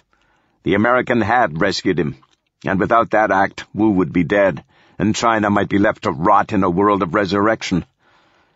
Wu exhaled, understanding. Here in this wasteland, he and Marco shared one goal: to survive. And if survival meant working together against a common enemy, then so be it. MSS is not always so wise, he thought. In the far-removed safe offices of Beijing, it was easy to preach nationalist absolutes and ideologies, but out in these grim conditions, perhaps those grudges should be suspended. Temporarily, of course. His chin drooped, coming to rest against his chest. Sleep, he thought again. He needed to rest, to recover, to heal. The coming hours would demand all he had. With the mountains cradling him, he at last felt himself drift upwards, away from the physical pain, out of his body, rising like a weightless kite, far, far, far. But away from his body, away from his strength, he was vulnerable. "I've never killed anyone," he remembered the American saying. "It's hard the first time," Wu answered, dreaming. The empathy in his voice surprised him. But this Wu was not 38. This Wu was 19, lean and fresh with sinew. "Who was your first?" the American asked. "A man named Tenzin Dawha, a monk in Tibet. I cut his throat for my homeland." "I see," the American said. "Yes, Dawha opposed the railway," the younger Wu explained. "The Qinghai-Tibet Railway, that noble endeavor of China-Western development, 2 decades ago." In Wu's dream-rich mind he saw lustrous metals spanning mountains, engineered to bring industry and prosperity to undeveloped regions, his own boyhood home included, and yet Tibetans like the holy man Dawha had protested. The rails were iron shackles, they accused, a means of political control, souring Tibet with unwanted Chinese immigrants. Dawha had organized a coalition that grew too strong, too vehement, and MSS had judged that a covert intervention was required. "So you killed him," the American voice confirmed. "The monk." "Yes." "Do you regret it?" I had orders. They were not mine to regret. But afterwards, alone in your hotel, did you weep?" "Yes. Yes, I did." Wu jolted straight. Pain came rushing back into his flesh, and he embraced it. He sneered, smacked his lips, as if clearing a bad taste. Around him the vapors of his dream vanished, trailing off like the charcoal exhaust from the quad. That had been long ago. A memory long banished. "Make no mistake, Dr. Marco," he thought now, fully awake, incensed. "Killing is easy. I will show you." For the first mile through Hemet, Marco recognized nothing. A comfortable numbness he knew wouldn't last. Like the brief second between cutting your hand and seeing the blood spill. It all looked familiar. Unnervingly so. A shopping plaza, an Italian restaurant called Bella's, Rite Aid, a driving school, a Toyota dealership, even mundane details like stoplights and fire hydrants he knew he'd seen before. He could feel his memory slamming its shoulder against a closed door in his mind, determined to break out. He fixed his eyes to the road. The double yellow stripe between lanes had a calming effect, a sort of mindless preoccupation. But warding off the memories proved hopeless. Too many phantoms here, especially downtown, wrapping their ghostly arms around him. He flinched, remembering. The Baskin-Robbins, where he and Danielle had stopped for Sundays one muggy July night.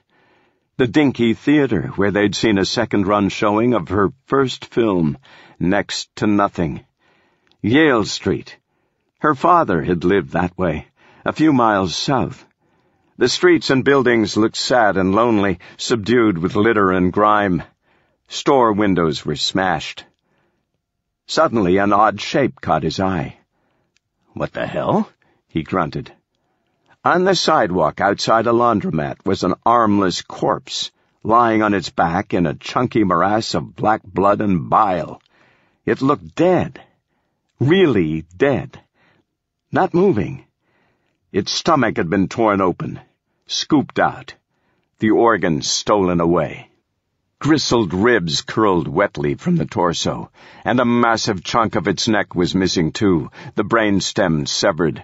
Flesh hung in tatters from the wounds, bite wounds, fresh, recent.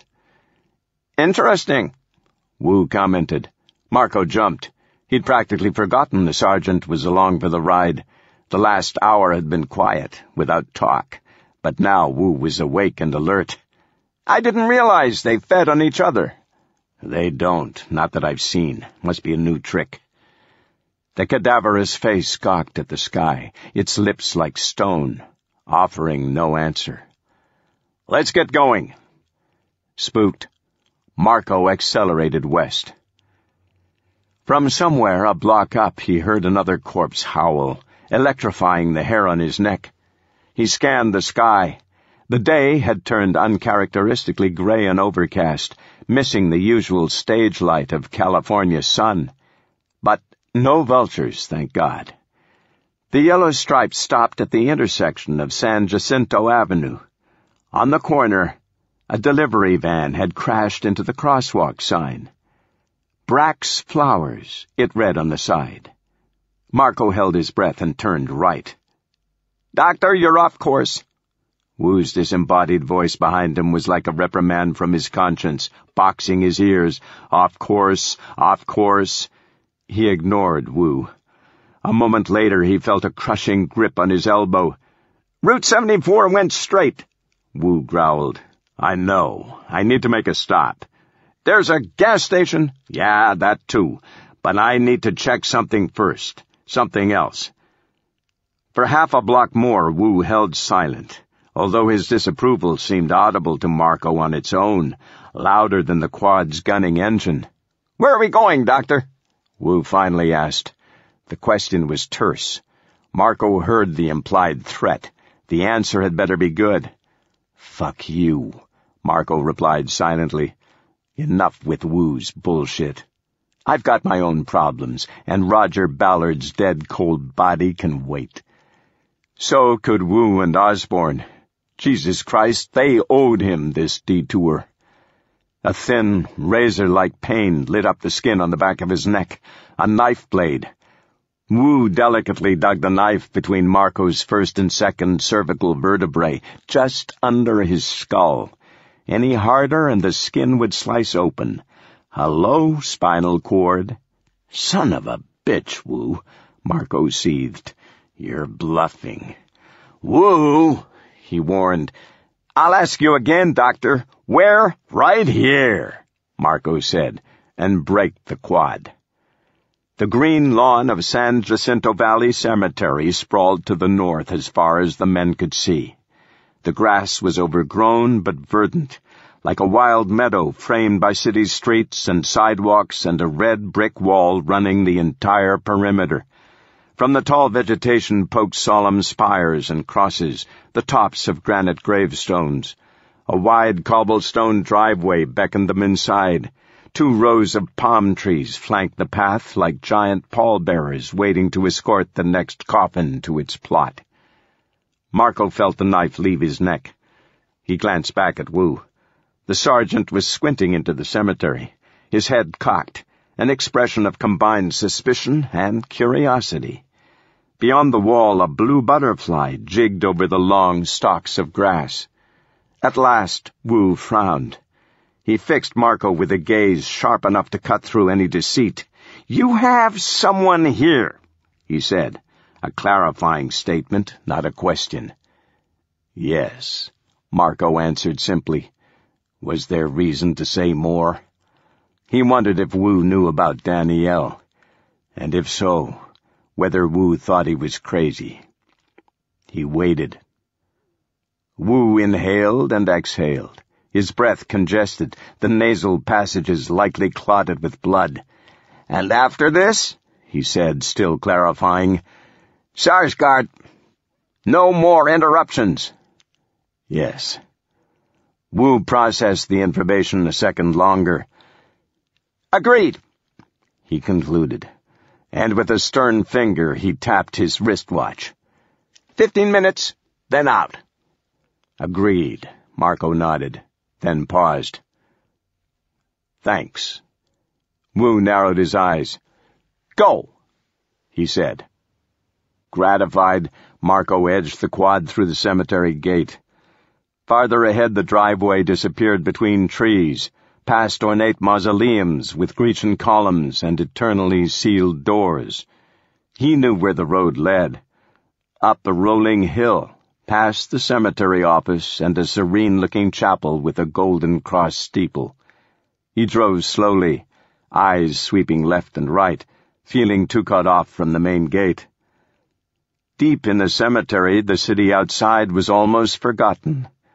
Nothing but willows and overgrown grass and sculpted angels on gravestones, watching him pass with smooth white eyes. Tree branches everywhere were hung with shrouds of vanilla silk. Caterpillars had spun their nests, whitening the trees, giving the grove an almost wintry feel, despite the heat. Where the road turned and began to loop back on itself, Marco stopped the quad. Off to the right, a flagstone path met the road, leading into the overgrowth. The stone steps vanished a few yards deep, swallowed by unchecked grass and ivy vines. "Here," he said, more to himself than Wu. He killed the engine. His ears rang in the sudden quiet. The odor of gasoline and oil wafted through a light breeze, and he heard Wu shift on the seat behind him. He studied the path leading out of sight into the vegetation. Nothing moved. Wait. There, by a pink marble obelisk, the high grass bobbed as if disrupted by something passing through at ground level, unseen. A hider, he thought, pulling the Glock. He watched a few seconds more. The stalks grew still. No, not a hiding corpse. Just the breeze. "Time is ticking, Doctor," Wu said. With a grunt and a wince, he slipped from the quad, then cringed. His beaten muscles had stiffened during the drive, Marco figured, and now the crusted bullet wound was cracking open again as he stretched his body. Wu's nostrils flared as he holstered his knife. "Lead the way," he said. "Hang on." Feeling suddenly short of breath as if under a great exertion, Marco grabbed the AK-47 from the gun rack and rummaged through the horseman's pack. He palmed 3 full clips and slipped them into his back pocket. "I know it's a cemetery, but some of these dead folks might be the above-ground, walking-around variety." With Wu trailing, Marco made his way up the path. The grass was waist-high, soft and thick under his boots, and he saw no signs of corpses, no crushed stalks, no trampled vines, alerting him that another pair of feet had trod this way recently. Spider webs, too, barred the path like miniature gates. He broke through them resolutely, telling himself this meant nothing, that of course Danielle could still be ahead. Couldn't she? Yes, he told himself, if she'd walked in months ago and never walked out, and the grass had grown over her tracks and the spiders sealed her in. His heart beat impossibly hard, too large for his body. A giant, red, pounding muscle, swollen so big it would break his ribs apart. Every 15 feet or so, a tombstone stuck its weathered head from the grass. Marco had always appreciated San Jacinto for not being a cemetery with a warehouse mentality, the kind that crammed graves into every square inch. Here the plots were spread out, each gravesite separated by a modest expanse of lawn. The effect was more personal, more respectful. When you visited, you could believe the dead were at peace. He rubbed the corner of his eye and swallowed. Almost there. The AK rattled in his hands. He noticed he was trembling. He hated this. He hated this. Please, Dell. Please, just be here. The path bent around a gnarled oak tree. He'd sat under that tree once with Danielle, cradling her into his chest, her tears dabbing his shirt. And 50 feet ahead were 2 gravestones side by side. Just the gravestones. Danielle wasn't here. He exhaled in a burst, a rush of air that choked off halfway into a tortured groan. His face seemed to catch fire, burning and wet at the same time. God damn it. God damn it. God damn it. God damn it. He managed to walk without breaking stride, hiding his anguish from Wu on the trail behind him. He focused on breathing, slow, cooling lungfuls. That's okay. It was a long shot. You'll keep looking. You'll find her. Plenty more chances. By the time he reached the gravestones, he'd recovered. Almost. And then his heart shifted again, sucked into a whirlpool of even greater force, down to an even blacker depth. Panic seized him. He thought he'd be ready for this. He wasn't. He stepped past the gravestone on the left. Amanda Pierce, Danielle's mother. Then took a final step closer, stopping in front of the second stone. Smaller, newer. A sculpted dove sat atop, its wings open, poised to fly. The space around Marco stretched, adding distance, so that the gravestone at his feet seemed a mile from his pounding head. And far, far below, etched in block letters, the stone read, Hannah Isabel Marco, 7th of December, 2012 to 9th of December, 2012. His throat tightened, his stomach cramped. He closed his eyes. The darkness was timeless, a fusion of past and present, and Danielle was suddenly beside him in that void, alive, the way he remembered her on that last morning in June, saying goodbye on the drive from California to Arizona, the year after they'd buried Hannah. "We can't, Henry. We can't leave her here, alone." "Baby, we're not leaving her. Your mother's right here." "Don't make us. Don't make me." "Dell, baby, we have to go. I promise, she's not alone. She wants me here. She wants you to be happy." "I'll never be happy."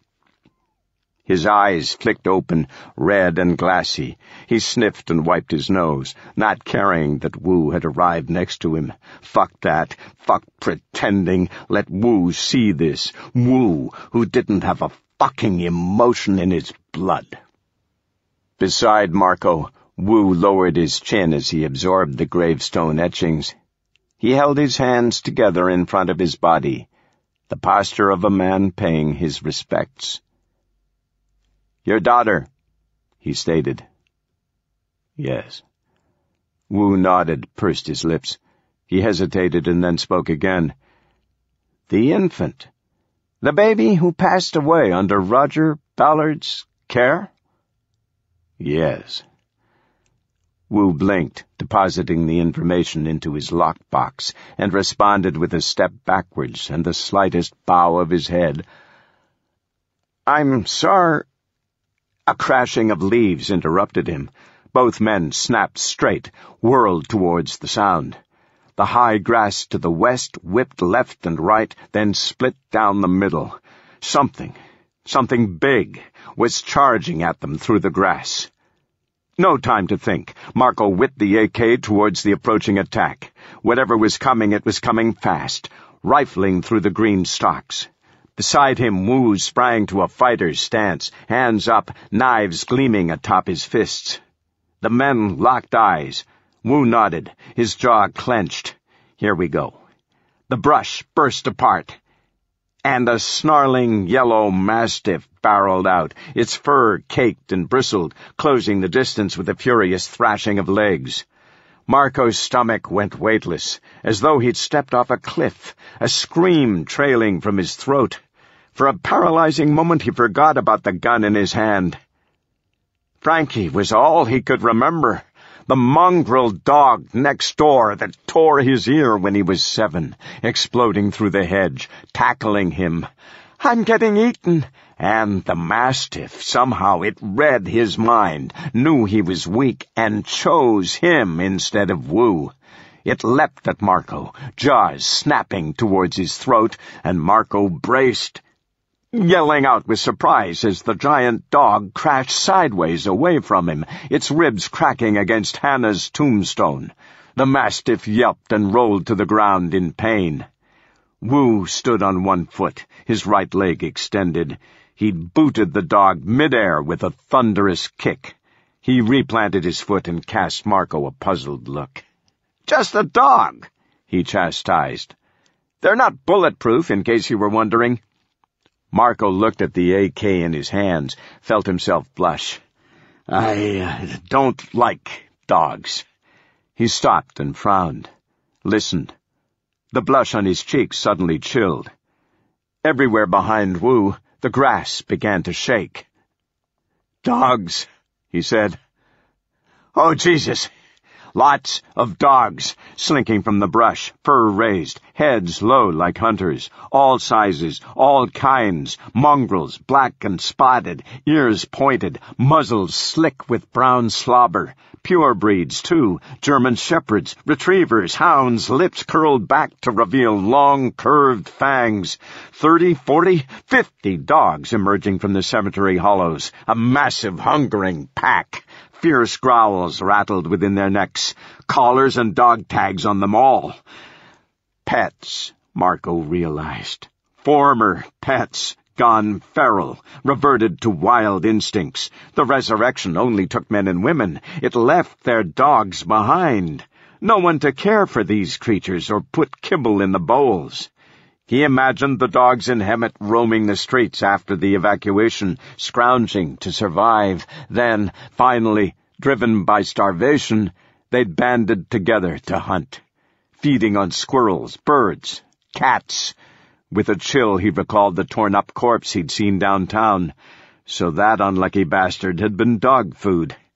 The animals spread wide, a quarreling half-circle around the men, awaiting some instinctual cue to attack. A filthy-coated Dalmatian darted forward, snapping, then retreated to the line. Then a second dog did the same, then another, riling each other up. Any moment now they'd swarm.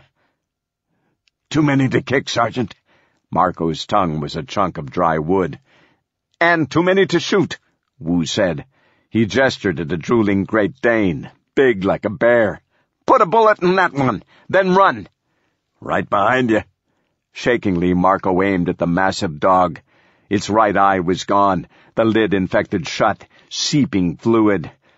Marco hesitated. Somebody had loved this poor animal once. Sighing, Marco lifted the AK straight up into the air and fired. The warning shot blasted a hole in the morning, loud and stupefying. The Great Dane dropped flat, its good eye rolling in terror. The pack of dogs scattered, ears pinned to their matted heads. Confused. But it wouldn't last. "Go!" Wu slapped Marco's arm and bolted down the flagstone path. And then Marco fled too, bounding in high steps through the grass, empowered with adrenaline and fear. Behind him he heard the baying of the dogs. They'd regrouped, refocused on the hunt. The soft earth sounded with the drumming of 100 paws, and everywhere was the jangling of silver dog tags, chasing him, coming to drag him down from behind. He fired the AK wildly to the side, mowing a wide swathe of grass with bullets until the clip emptied. But this time the dogs weren't deterred, and the barking pulled closer. He was losing his lead. The grass crunched under his boots, throwing him off balance. 20 feet ahead, Wu sailed along gracefully, like a light deer, evolved in the art of escape. His wounds hadn't slowed him so much after all. Survival of the fittest, Marco thought, demoralized, and Wu's winning. He wasn't even sure they were on the path anymore. The grass had grown too thick to see the stones, and in his panic the trees seemed different too. He didn't remember this hill, or that gravestone with the statue of a man holding a book. "Wu!" he bellowed. "Wrong way!" He swiveled his head frantically, seeking the path, and never saw whatever his foot snagged in the grass, a rock or maybe a fallen branch, pitching him ass over head to the ground. He cried out, horrified, and tumbled, somersaulted down the incline, thumping against a mossy gravestone at the bottom. He landed with his cheek to the dirt and a mouthful of damp grass. "Help," he thought, half-dazed. Because in another moment the dogs would be on him, ripping him to shreds of wet, shivery meat, tussling over the scraps of his organs, just like the corpse in town. He almost screamed when the first set of jaws clamped on his arm. Except it was Wu, pulling him to his feet. "Hurry!" Wu ordered. "Over there!" He gestured to a modest white building 100 feet ahead, the cemetery chapel. In the madness of flight, they'd taken a sharper angle through the cemetery grounds, reaching the chapel from the rear. At the top of the hill, the crazed dogs streamed over the crest and charged down. Frantic, spitting grass from his lips, Marco sprinted towards the chapel. He pumped his arms, running. He'd lost the AK in the fall, goddammit, but that didn't matter now. Just get to the chapel. Get to the chapel. Please, let the door be unlocked. Please. He made it 2 steps ahead of Wu. His heart stuck between beats as he rammed the oak door, fumbled for the brass handle. The latch popped. Thank you, Jesus, and the door collapsed open. He spilled inside, Wu right behind, and flung the door shut. Immediately the oak rocked with a barrage from outside, dogs launching against it, claws scrabbling the wood. Barks and howls thundered in Marco's ears. "Christ!" Marco backed a step from the door and half collapsed, hands on his knees, chugging air. "Do you think," he asked, refilling his lungs, "they'll stay or go?" Sweating furiously, Wu shrugged. "Go away, I would think. There must be some slower-moving prey out there in the graveyard. Corpses, like we saw in town." I had the same thought. "The more urgent question is," Wu said, "are there any corpses in here?" Sobered, the men turned their eyes into the chapel. They were standing in a small marble vestibule, next to a table stocked with pamphlets on dying and afterlife. A giant vase loomed in the corner, once full with flowers, now withered to petrified stems. The lighting was dim, suffused with blue and red.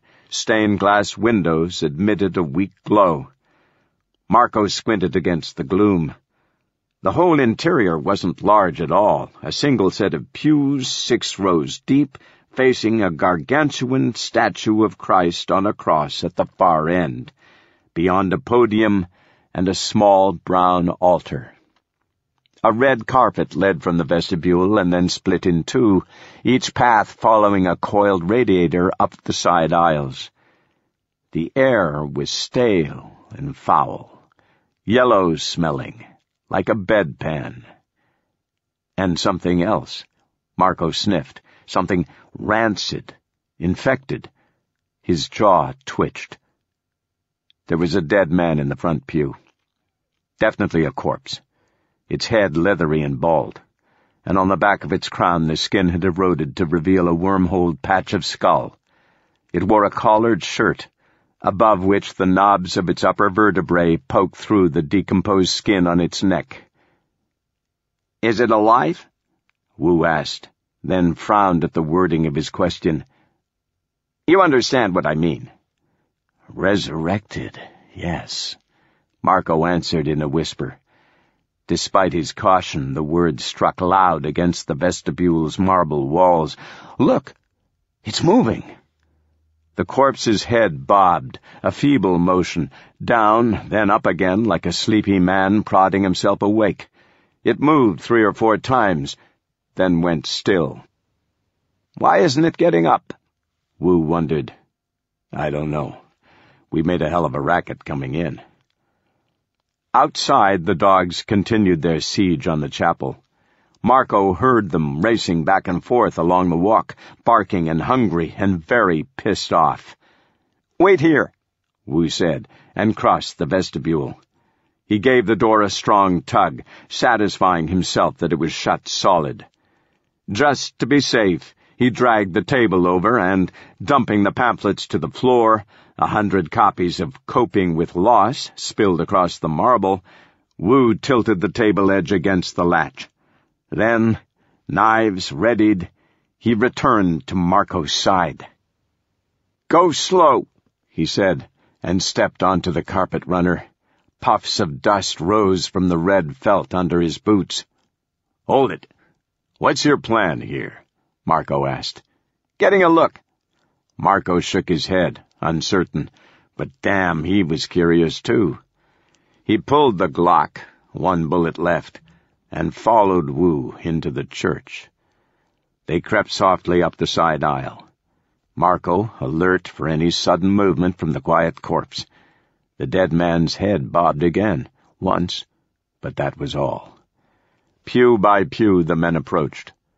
Marco aimed the Glock into each row as they passed, anticipating an ambush, some dead pastor or nun to spring hissing from beneath the hymnals. At the corner of the front row, they stopped. "Holy shit," Marco muttered. The corpse was elderly, a male in its 70s, its facial skin loose and sagging like an ill-fitting mask. Its nose was bulbous, etched with purple capillaries. It wore a striped necktie with a fat, clumsy knot draped down its blood-stained shirt. Its pants were bunched at the calves. Black socks drooped atop its bug-eaten dress shoes, exposing 2 milk-white, hairy, rail-thin legs that barely reached the floor. Tipped over beside it was an aluminum walker. The corpse's filmy eyes were fixed on the cross behind the altar, its parched lips smacked together, and the head bobbed once more. It didn't turn, even when Wu spoke. "What is it doing?" he asked. Marco felt a shudder twist up his spine. I think it might be praying." Wu studied Marco briefly. "You're serious?" "Well, I mean not really praying, but stuck in the motion of it. He must have been the religious type. Church was real important to him." "Emotional geography." Wu stared. "Emotional geography?" Marco shook him off. "Never mind. Long story.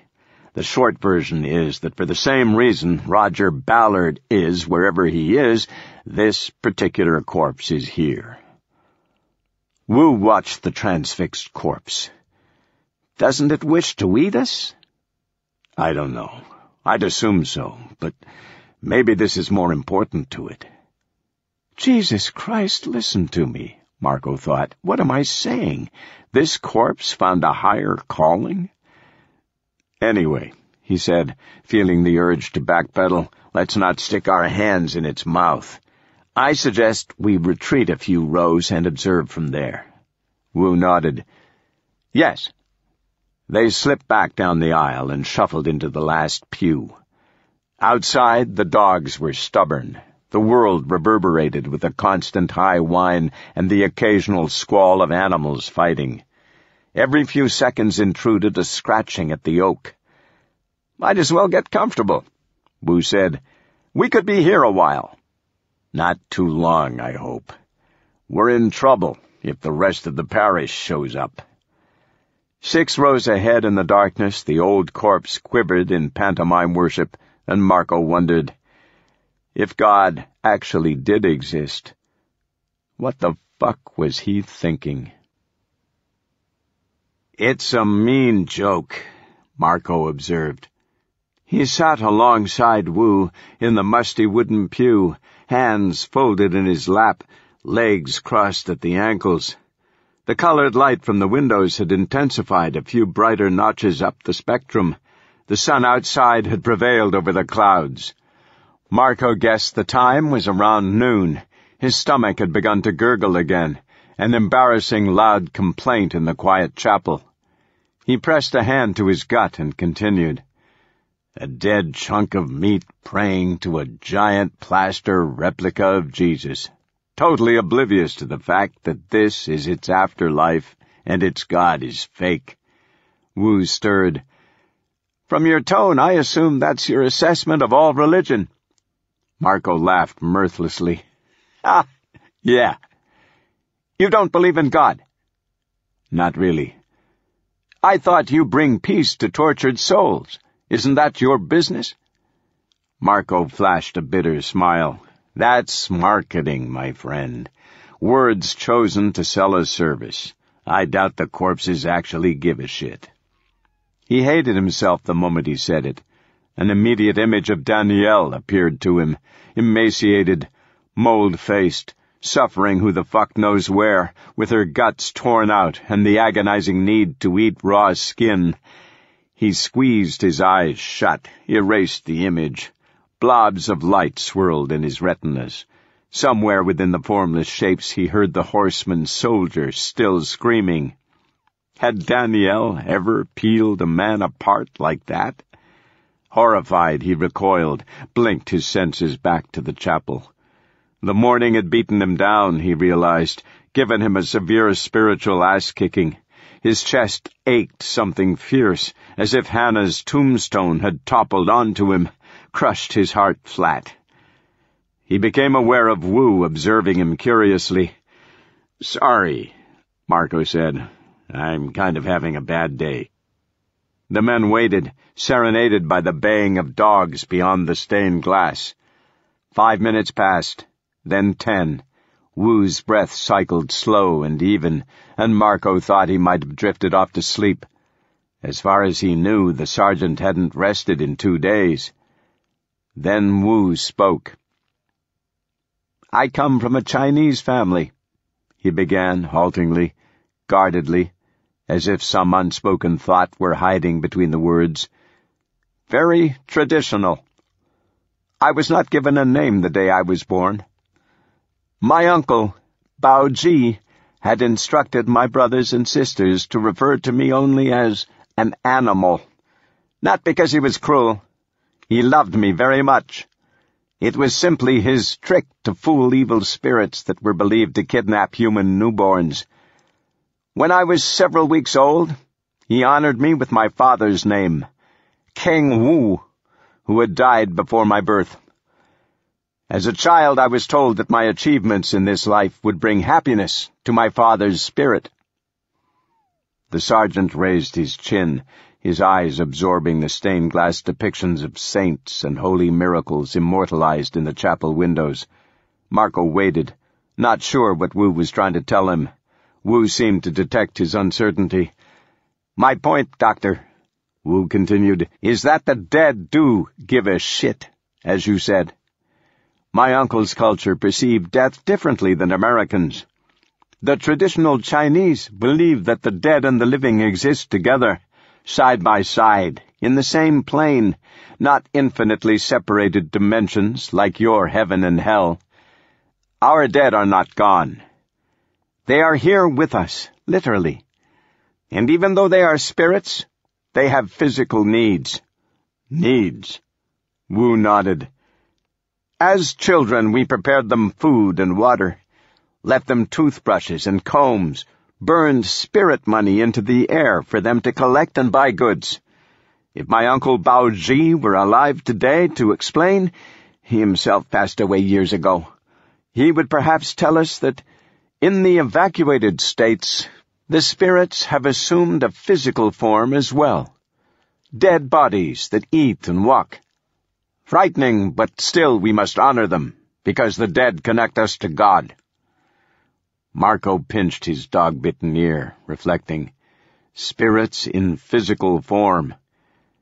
So you're saying what? He frowned. The resurrection is some sort of Chinese afterlife? We should honor the dead by feeding ourselves to them?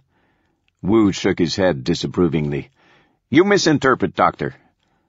I don't pretend to understand the resurrection.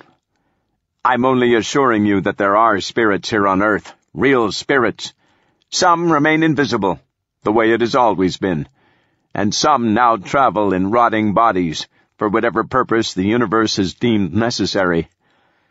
And so, he added, flexing his neck left and then right, I accept my duty to respect the dead, to hold them sacred, the way my uncle taught me.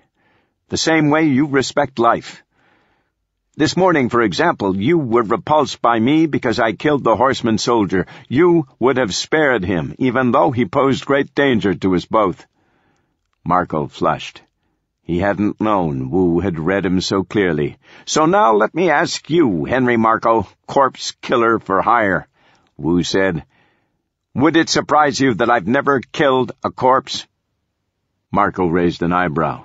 What do you mean, never? Never. Not once since the resurrection? No.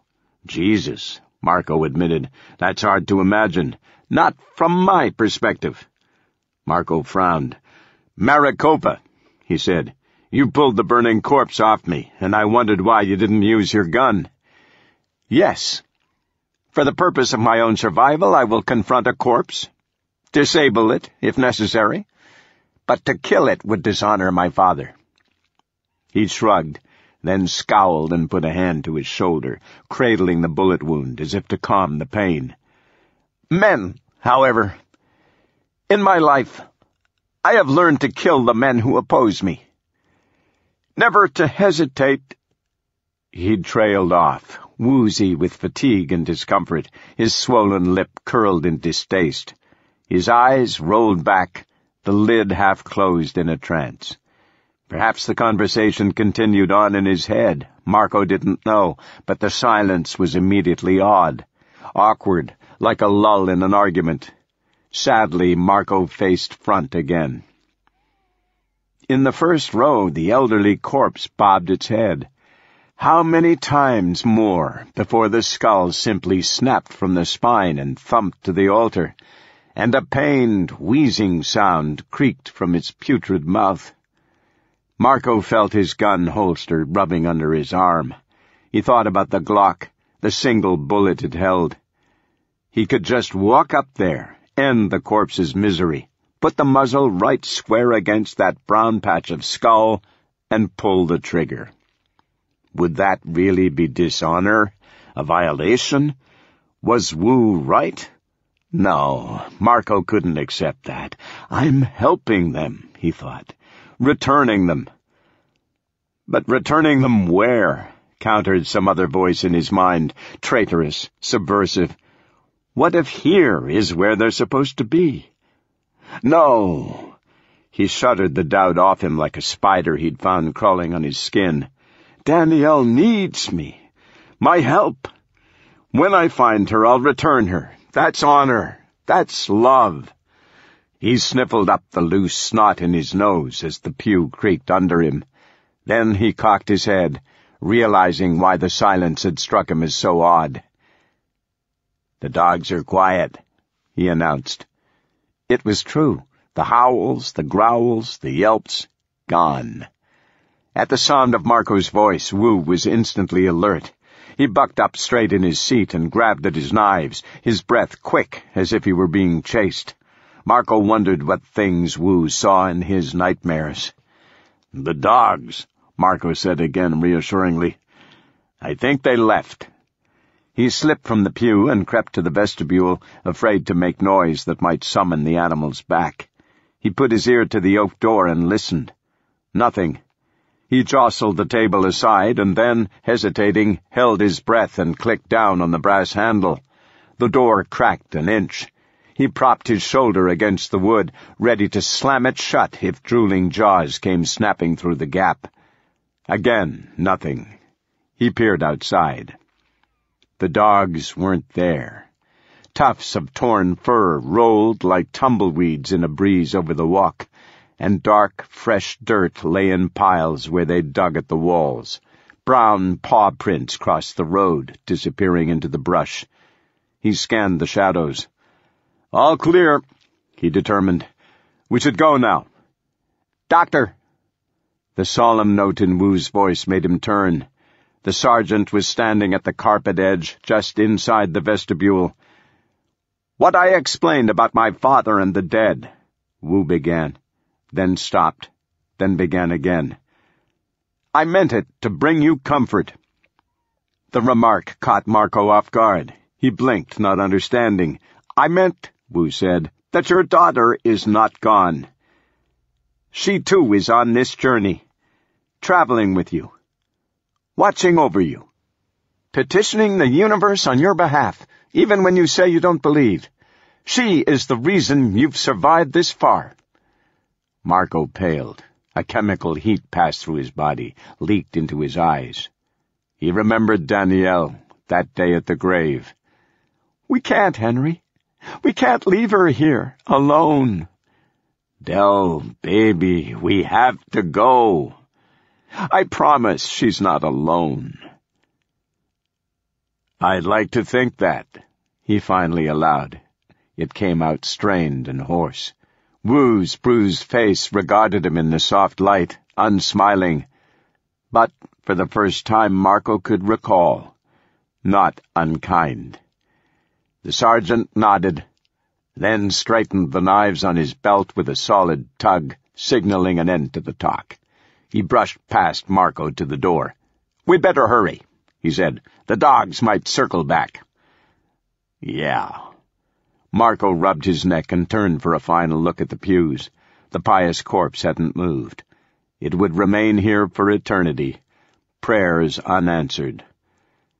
Briefly, he wished he knew the corpse's name. Maybe someday he'd come back this way on a job. "Peace be with you." What he used to say as a kid before leaving church with his dad. "Peace be with you. And also with you."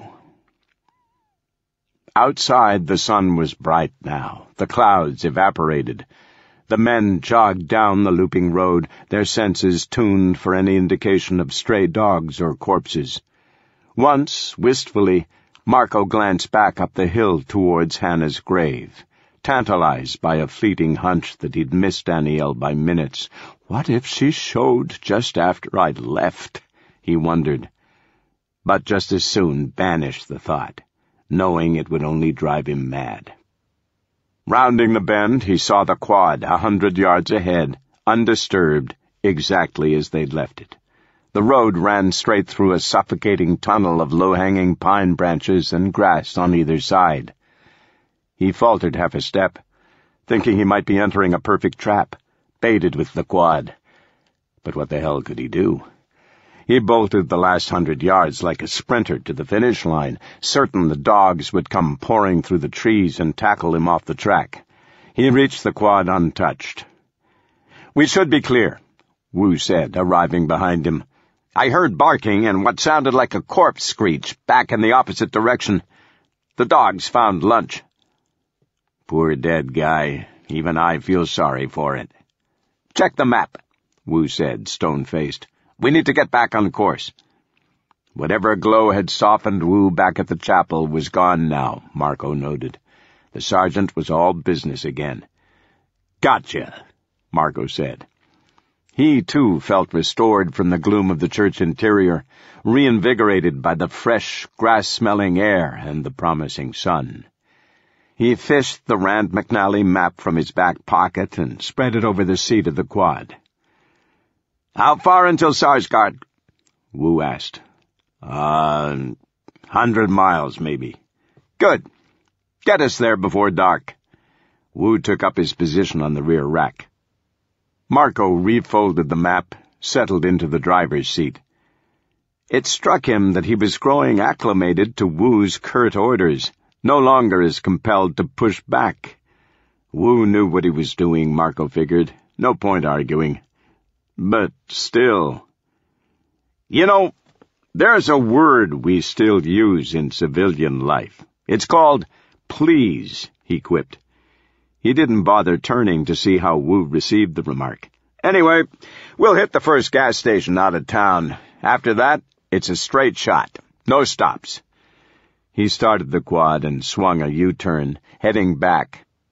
Sweat had plastered his shirt to his skin. He was eager to ride again and let the wind cool him down. Obliging, the quad picked up speed and skimmed along the cracked cemetery road.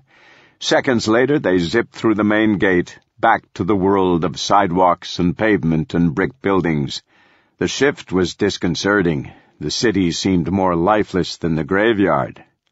Driving away, he permitted himself one last peek backwards at the diminishing cemetery. One last goodbye to Hannah. "I love you. I'll visit again, I promise." He cringed, guilty, uncertain whether he could keep that promise. From the cemetery, a small black dog with a white chest trotted onto the sidewalk, watching them go. Its muzzle dripped with dark, meaty juice. Corpse blood. "See ya, pup," Marco thought. Sorry the whole man's best friend thing didn't work out. He gunned the throttle and sped through the empty blocks. Next up, Roger Ballard. Marco's eyes watered in the wind. His heart shrank. He knew one thing for sure. He'd better focus on the task ahead, or Sarsgaard prison would eat him alive. Chapter 10. Prison Terms. In the mid-afternoon they hit traffic, 5 miles deep through the San Bernardino Mountains. "Shit," Marco groaned. "Shit." He released the throttle, and the quad coasted on the mountain highway. A quarter-mile ahead, there it was, a dreaded ghost jam. Big one. Hundreds of mute cars and minivans and 18-wheelers and rugged SUVs now abandoned. The shimmering desert sun seemed to melt them all together into a single massive gleaming chunk, like a metal plug shoved up the highway's ass. Every lane was blocked solid. Steep rock walls leaned against the road on both sides, towering cliffs that were impossible to traverse. The men were trapped. Muttering curses, Marco rolled the quad to the bumper of a Mazda convertible with California plates. The car had once been a sharp aquamarine blue, like a sleek shark, but now languished, discolored and warted with rust. The top was down, the seats fuzzy with black lichen growing into the leather. No driver. One ratty brown loafer lay beside the open door, cracked with dry blood. "This is why," Marco seethed. "You don't drive highways, asshole." He'd fucked up, and he knew it. I-215 had been his own dumbass choice. Buzzing out of Hemet, he'd perceived himself in a frantic race against time, a blood-crazed adrenaline rush from here to Sarsgaard, and speed meant everything. The sun had taken too large a lead, dropping minute by minute towards the hazy mountain horizon, and Marco had cringed at the notion of not reaching Sarsgaard by dark, spending the night in the desert, exposed and vulnerable. "No damn way," he'd vowed. "Not gonna let that happen." And so, an hour ago, he'd turned to Wu. "We'll catch 215, the interstate north. No time to dilly-dally in the back roads or risk getting lost." "Agreed," Wu called from behind. "Shortest route." The truth was, nightfall was the least of Marco's fears. He was maddeningly aware that somewhere behind the quad, or ahead, the horsemen were running the same race, hunting Roger. They'd be ruthless, vengeful for the death of the bearded soldier. "They'll force me to find Roger, then they'll slit my throat." He couldn't shake the image of Big Skull, the muscle-bound leader with the bone-heavy head, peering at him from the shadows of his mind, like a hunter half-hidden in jungle growth. The man unnerved him more than he wanted to admit to Wu. But Big Skull wasn't even the worst problem. Because, Jesus Christ, what if the horsemen won this deadly contest, grabbed Roger's prized blood for themselves? What then? Wu had given him the answer already.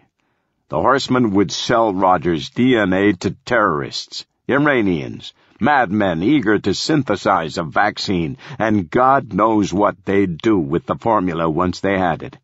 Sell it on the black market, or demand some unholy ransom from the big nations. Or maybe just save their own asses while everybody else on the planet rotted. Shit, no pressure there, he thought. Don't fuck up, Henry, or bad guys conquer the world. He paled. The stakes were so high they dizzied him. His head ached terribly from lack of sleep, lack of food, and, most of all, too much goddamn worrying. Like a vice had clamped on his brain, and every new minute felt like another crank on the handle. Outside Hemet, the quad had zipped past a desolate Walgreens. Dead shoppers meandered in and out of the drugstore's smashed entrance. Marco sighed. Battling those corpses would almost be worth it for a bottle of Advil. Expired Advil, he reminded himself, wouldn't even work. Besides, no way would Wu indulge him again, not with the sun getting lower, turning a bloodier orange in the west. Just then, approaching on the right, the blue sign for I-215 had beckoned, and, like a gambler rolling dice, he'd steered onto the interstate, hoping to save time.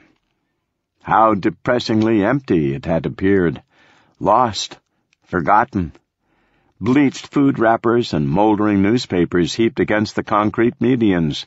The once great road was now reduced to a 3-lane repository for litter, with brown weeds sprouting from cracks in the pavement and white-striped orange construction barrels tipped over at haphazard intervals.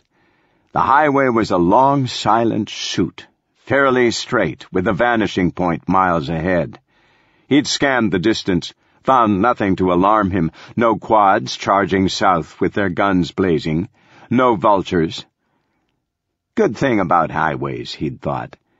You can see trouble coming. Bad thing is, Trouble sees you, too. He shook his head. Quit scaring yourself. Just hit the gas and get this over with. Get through the mountains, then you can hide again in the back roads. For 45 minutes he'd traveled north, his nerves popping hotly like camera bulbs each time he heard another motor roaring. But it was always his own quad echoing back from a concrete overpass or the stone acoustics of the mountains. Once he almost braked, terrified, confronted by a roadblock of horsemen military trucks ahead, and then realized sheepishly that it wasn't a roadblock or even horsemen, but merely 3 burned cars crashed on their sides, bellies exploded outwards. They balanced against each other like a bizarre house of cards. Thank God he hadn't hit the brakes. Wu would have ridiculed him without mercy. The highway flowed like a dry riverbed through Southern California towns, past glum billboards and cities dead of thirst, nothing moving except for tumbleweeds on streets. And up again into the San Bernardino forest, the northern end this time. Another thrill ride, soaring between mineral-colored cliffs and sugar pines and raw scrub. All the while seconds ticked in his mind, an excruciating countdown. To what? He wasn't even certain. And now, this. A ghost jam, a goddamn predictable ghost jam. He chewed his lip. In his Jeep, the decision would have been a no-brainer. Turn around and find another route. No other choice. But the quad tossed another option on the table. Reluctantly, he considered it. He could fit between the outer cars, riding the shoulder of the breakdown lane. Perfect, he thought. I miss the Jeep. The Jeep made it easier to chicken out. Go, Wu said, impatient. He also noted the gap. Yeah, Marco said. I'm going. Even as he hesitated, he knew the horsemen were closing ground. How far back? 10 miles? 5? Just around the bend, and any second they'd jump out and say, boo! Sick at the thought, he nudged the throttle. The quad motored to the right shoulder and slipped into the narrow channel between the outer rail and a scratched-up SUV with flat tires. A surfboard was strapped to the roof. He chugged forward, slow and careful, passing cars. Empty metal shells. Except he knew that there were corpses here, somewhere, hiding. There were always corpses hiding, waiting to scuttle out of holes like nightmarish crabs for a meal. The breakdown lane was wide enough, but not a friendly ride. Loose dented hubcaps and corroded mufflers and torn-up bumpers scattered the road, as if some angry mechanic had gone on a rampage, spewing car parts everywhere. The quad's large wheels worked hard, trampling obstacles, jarring Marco's breath loose, which was helpful in a way. His chest had squeezed itself so goddamn tight he kept forgetting to exhale on his own. Behind him, Wu grunted in discomfort. Kinda makes you miss the train tracks, huh? Marco asked. Are you watching for corpses? Wu groused. Or thinking up clever jokes? Both. I get silly when I'm about to be eaten. But the roadside debris was still kinder than the horrors in the abandoned cars. Human bodies ripped apart. Half-eaten arms dangled out half-open doors. Skeletonized drivers slumped against steering wheels, their lips torn off, teeth clenched in agony. Marco knew too well that when the dead came swarming through deadlocked traffic, you had 2 basic options: run like hell or hide in the car. People who hid learned the hard way that a car was a perfect little coffin. You couldn't just roll your windows up, keep the corpses out like a summer storm. Smashed windshields were everywhere. The cars like open caskets interring mummified men and women. Between cars, the pavement was studded with broken safety glass and gnawed bones. Torn shirts and pants and dresses lay in ragged mounds by the bumpers. He froze. Did that body blink? No, you're just being jumpy. Fidgeting, he tried to keep his ears perked. The quad was too damn loud. No way to detect the click of a car door, the squeak of hinges, dead feet scraping asphalt. But so far so good. He wasn't hearing those things because they weren't happening, right? They'd progressed a mile when... Holy shit, he did hear a scream. High and loud. The cry pierced the roar of the motor and pimpled his skin with instant goosebumps. In the back seat, Wu twisted as the wailing died. "What the fuck?" Marco gasped.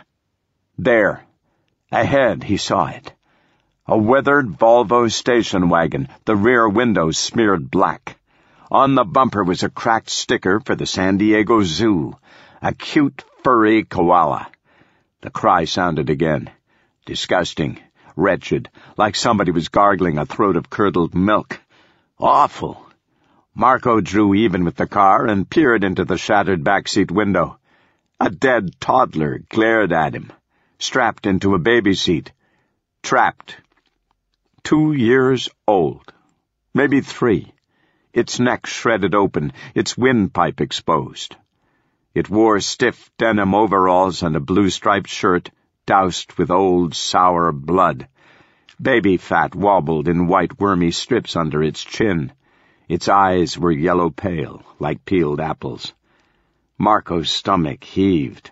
The toddler strained against the straps, arms outstretched as though it wanted to be picked up. Jesus Christ, Marco thought, numb. In the front seat, 2 adult skeletons, Mommy and Daddy, had been dragged halfway through the smashed windshield. Their legs hung over the dash. Their heads were gone. Eaten. Jesus Christ. The quad rolled past. Marco's mind reeled, trying to reset, as if somehow he could hit a button, erase what he'd just seen. I should go back, he realized. Return the kid, save it from that nightmare. Stuck forever in a car seat, crying. Except Wu would never let me. He was so distracted that when 2 dead hands popped from behind a sky-blue Lincoln and slapped the hood, he didn't even flinch. A wrinkled corpse hoisted itself to a standing position and leaned on the car. An elderly male in a stupid fisherman's hat, a yellow lure hooked to the brim. "Hello, Grandpa," Marco thought. His veins thickened, blood rushing. Suddenly in the next lane there came more movement. Another corpse, female, slithering from beneath a black Nissan. "We have corpses," he announced to Wu, his voice rising. "That's not all." Wu grabbed his shoulder, turned him in his seat. "Look!" Far back, where the empty highway hadn't yet met the ghost jam, familiar shapes fanned out across the barren lanes. 5 military quads speeding towards them. The horsemen had caught up. Marco was paralyzed. The sight of the horseman motorcade was almost dreamlike, a desert mirage that couldn't be real, and, just as in a dream, his limbs were unable to move, obeying some secret logic beyond his control. Except, of course, this shit was real, and in another minute the horseman would be here to stomp his ass dead. A shock of panic reattached his nerves to his brain, and with a jolt he spun forward on the quad. The old fisherman corpse tottered around the Lincoln towards him. Black flies crawled atop the white scruff on its cheeks like a second beard. "Perfect," Marco groused. "Exactly what I needed." "Go," Wu said, strangely calm. "We have a good lead, as long as we hurry." He hadn't finished before Marco punched the throttle and the quad bucked ahead. The old corpse lunged as they went, missed, flopped to the road. "Ouch, Grandpa," Marco thought. "Broken hip for sure." The quad scooted up the narrow breakdown lane, clunking through the debris, zooming past cars on the left. Marco's teeth pressed together, his eyes shooting back and forth between the road and the graveyard of cars. Trouble. Deep shit trouble. All around, corpses were rising, wakened from hibernation in their rusted dens, bleary-eyed, sour stomachs calling for meat. Heads popped from behind cars, from back seats, from truck beds, like kids summoned from hiding spots at the end of hide-and-seek. Come out, wherever you are. Stay focused, Marco ordered himself. Do not fucking crash. They've reached the cars, Wu shouted over the engine. The horsemen. Thanks for the update. Keep me motivated. A burly trucker stepped around the cab of its 18-wheeler and Marco accelerated, afraid the big male would block the lane. The quad beat it through the gap by a bare second, snapping off the corpse's foot as it stepped into the path of the buzzing wheels. Black blood splashed up and over the quad hood. Spitting, Marco wiped his face with his forearm. Didn't want that shit getting in his mouth. From somewhere far away, popping noises accompanied the roar of the quad bouncing back and forth against the cliff walls, and it wasn't until the rearview mirror on a gray sedan right beside him exploded into shards that Marco understood the horsemen were shooting. Fuck! He screamed and hunkered lower in his seat. They're shooting at us! They're shooting at me, Wu carped back, annoyed. They want you alive! Hey, don't blame me! Shit! Fixing his eyes ahead, Marco slammed the brakes. Wu banged against his back, cursing. What's wrong? Dead end, Marco said. 10 feet before them, crashed sideways into the barrier, was a prehistoric-looking Cadillac, fins crumpled, pinned there by a black Lexus, and beyond that a mash-up of more tangled fenders, 5 or 6 cars deep. A chain reaction of rear-end collisions, as corpses had mobbed the highway and drivers panicked, floored the gas, and died even faster. And now the mangled wrecks entirely cut off the lane. Frantic, Marco wheeled in his seat, seeking another route. But the entire highway denied him, cars bumper to bumper, too tight for the quad to squeeze to the next lane. The only direction to go was back. Fuck that! 200 yards to the rear, the horsemen had entered the breakdown lane, flying single file up the sideline of the ghost jam. In their green helmets and goggles, they were like freakish insects, cold-blooded, a killer swarm. They zipped past corpses raging in the next lane. The dead were blocked by a wall of endless cars, but fighting out, crawling under tires, climbing hoods. More corpses than Marco had even imagined. Christ! He'd driven right past them, stirred them all up. We can't fight so many, he conceded, his voice glum. The weight of an AK pressed into his chest. Wu was shoving the last weapon from the gun rack into his arms. The sergeant stood next to the quad, knives swinging on his belt, the horseman's day pack slung over his good shoulder. We're not going to, Wu said, his eyes sharp and urgent. Run! And then Wu bolted, sliding over the hood of the sideways Cadillac, ditching the quad behind. Marco watched him go, stunned momentarily. A grunt made him turn. The fat trucker corpse hobbled towards him. The stump of its missing foot dragged the road, etching a line of oily blood. Marco hopped over the Cadillac and ran. Gunfire exploded, and bullets jackhammered the highway barrier to his right, spitting up concrete chunks. Wu dived for cover, scrambling to his left between bumpers into the middle lane as Marco bounded behind. Jesus, Wu, you sure they aren't shooting at me? He hastily measured the barrier, but right away saw that hopping it to scramble up the mountainside wasn't an option. Out there in the open, he'd be the easiest target on the shooting range. The horseman fired again, and bullet marks singed the asphalt a step away. Then he understood. My legs, they're taking me down alive. High-stepping, he dashed up the middle lane, feeling like a bull herded into a corral with walls made of empty cars.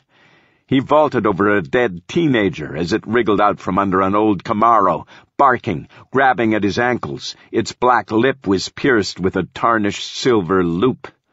Ahead, Wu cut left again, as a mob of corpses charged down the lane. Marco ducked behind a lopsided white RV as the corpses ran past. He crept to the opposite side and emerged disoriented, almost forgetting whether he wanted to go left or right. Right. He ran, fixing on Wu ahead, determined to keep pace. By now, he guessed the horseman must have reached the Cadillac dead end. Good guess. He heard a sudden shout, echoing unintelligibly off the rock walls. He imagined Big Skull, that massive domed head thrown back in a roar of anger, the taut skin sunburned a poisonous red. More shouts now, answering from across the lanes. 5. Take middle. 6. Check left. Hump it. As the horsemen, too, dumped their quads and spread out on foot. As if to prove his theory, a bullet sizzled low past Marco, plunked the hubcap of a rusted Volkswagen. He whirled.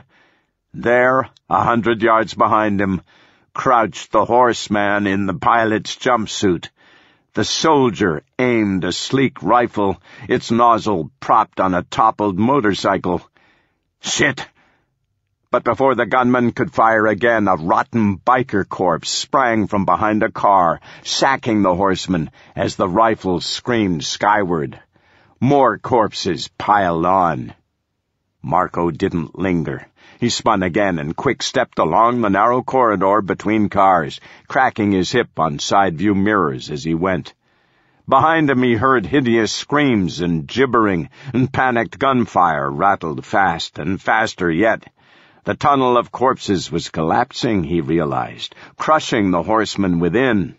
He'd inadvertently lured them into a death trap. Like Moses and the Egyptians, he thought giddily, the Red Sea crashing down on Pharaoh's army. All I need's a white beard. Meanwhile, Wu was nowhere to be seen. "Wu!" Marco shouted, anxious. "This way!" Wu's voice boomed from the next lane, over to the right.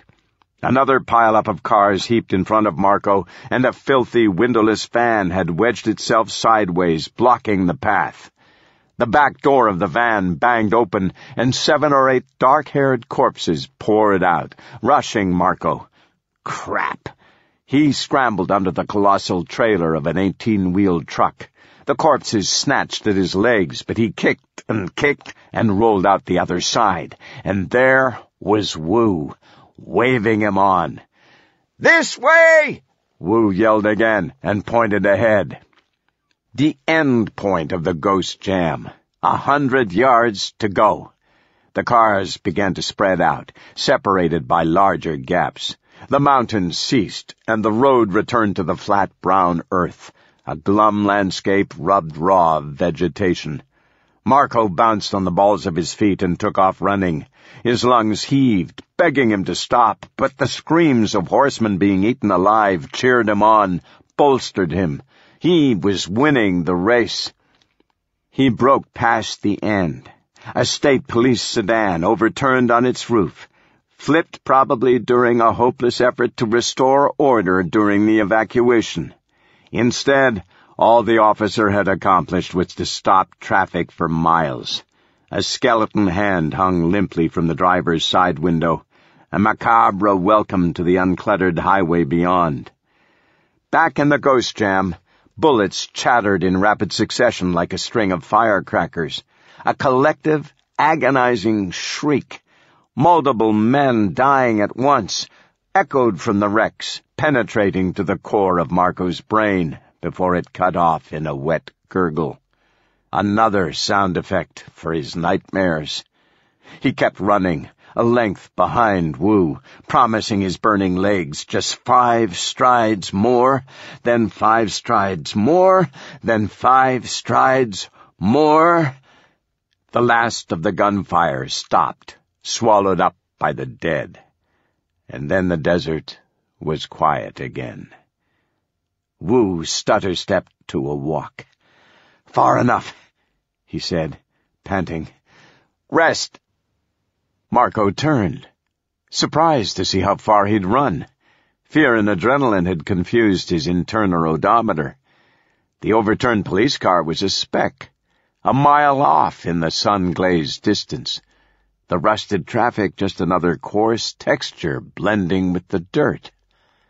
From here it all looked calm. No hint of the feeding frenzy going on inside. The two men lingered, watching, still calm. "The horseman?" Marco asked. Wu shrugged and resumed walking. "We're safe for now." "Death by ghost jam," Marco mused. "Let's hope," Wu said, although he didn't sound hopeful. "Our concern now is reaching Sarsgaard on foot, from our current location in the middle of nowhere." The barren earth scrolled east and west from the interstate, nothing but scrub and knobs of brittle bush drawing long shadows from the late afternoon sun. "I've got the map," Marco patted his back pocket, "but I don't know if we need it. We're probably pretty close." He pointed up the road to a solitary white road sign, the lone man-made structure in the barren panorama. Black letters pronounced a stern warning. "Correctional Facility Area. Do not pick up hitchhikers." Wu straightened the day pack on his shoulder.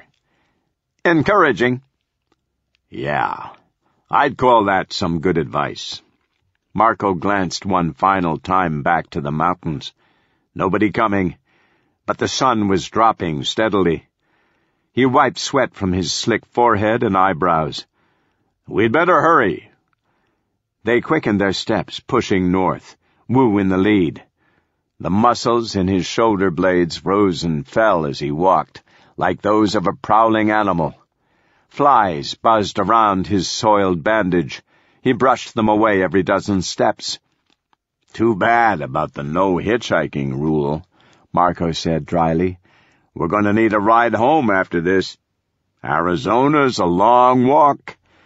"First things first, Doctor," Wu said without turning. "We might not live long enough for that to be a problem." Marco said nothing. The soles of his feet hurt. He felt a damp, cranky blister on his big toe, rasping against the boot as he trudged. On the eastern horizon, he saw buildings and a tall sign for a Circle K gas station, but the road curled west towards the sunset. A cinnamon-colored hawk glided overhead, on the hunt for jackrabbits and ground squirrels. "At least the rabbits are smart enough to hide," Marco thought. "Not like us idiots strolling out in the open through the middle of corpse-land, USA. We're easy pickings." Anxious, he focused on his blistered toe. Ouch! Ouch! Ouch! At least this pain was tiny. Kept his mind off bigger troubles. 20 minutes passed, and then 30. Neither man spoke. There was nothing to say. They were exhausted and hurting. They huffed as they went. At last, Wu broke the silence. "There it is," he said solemnly. "Sarsgaard."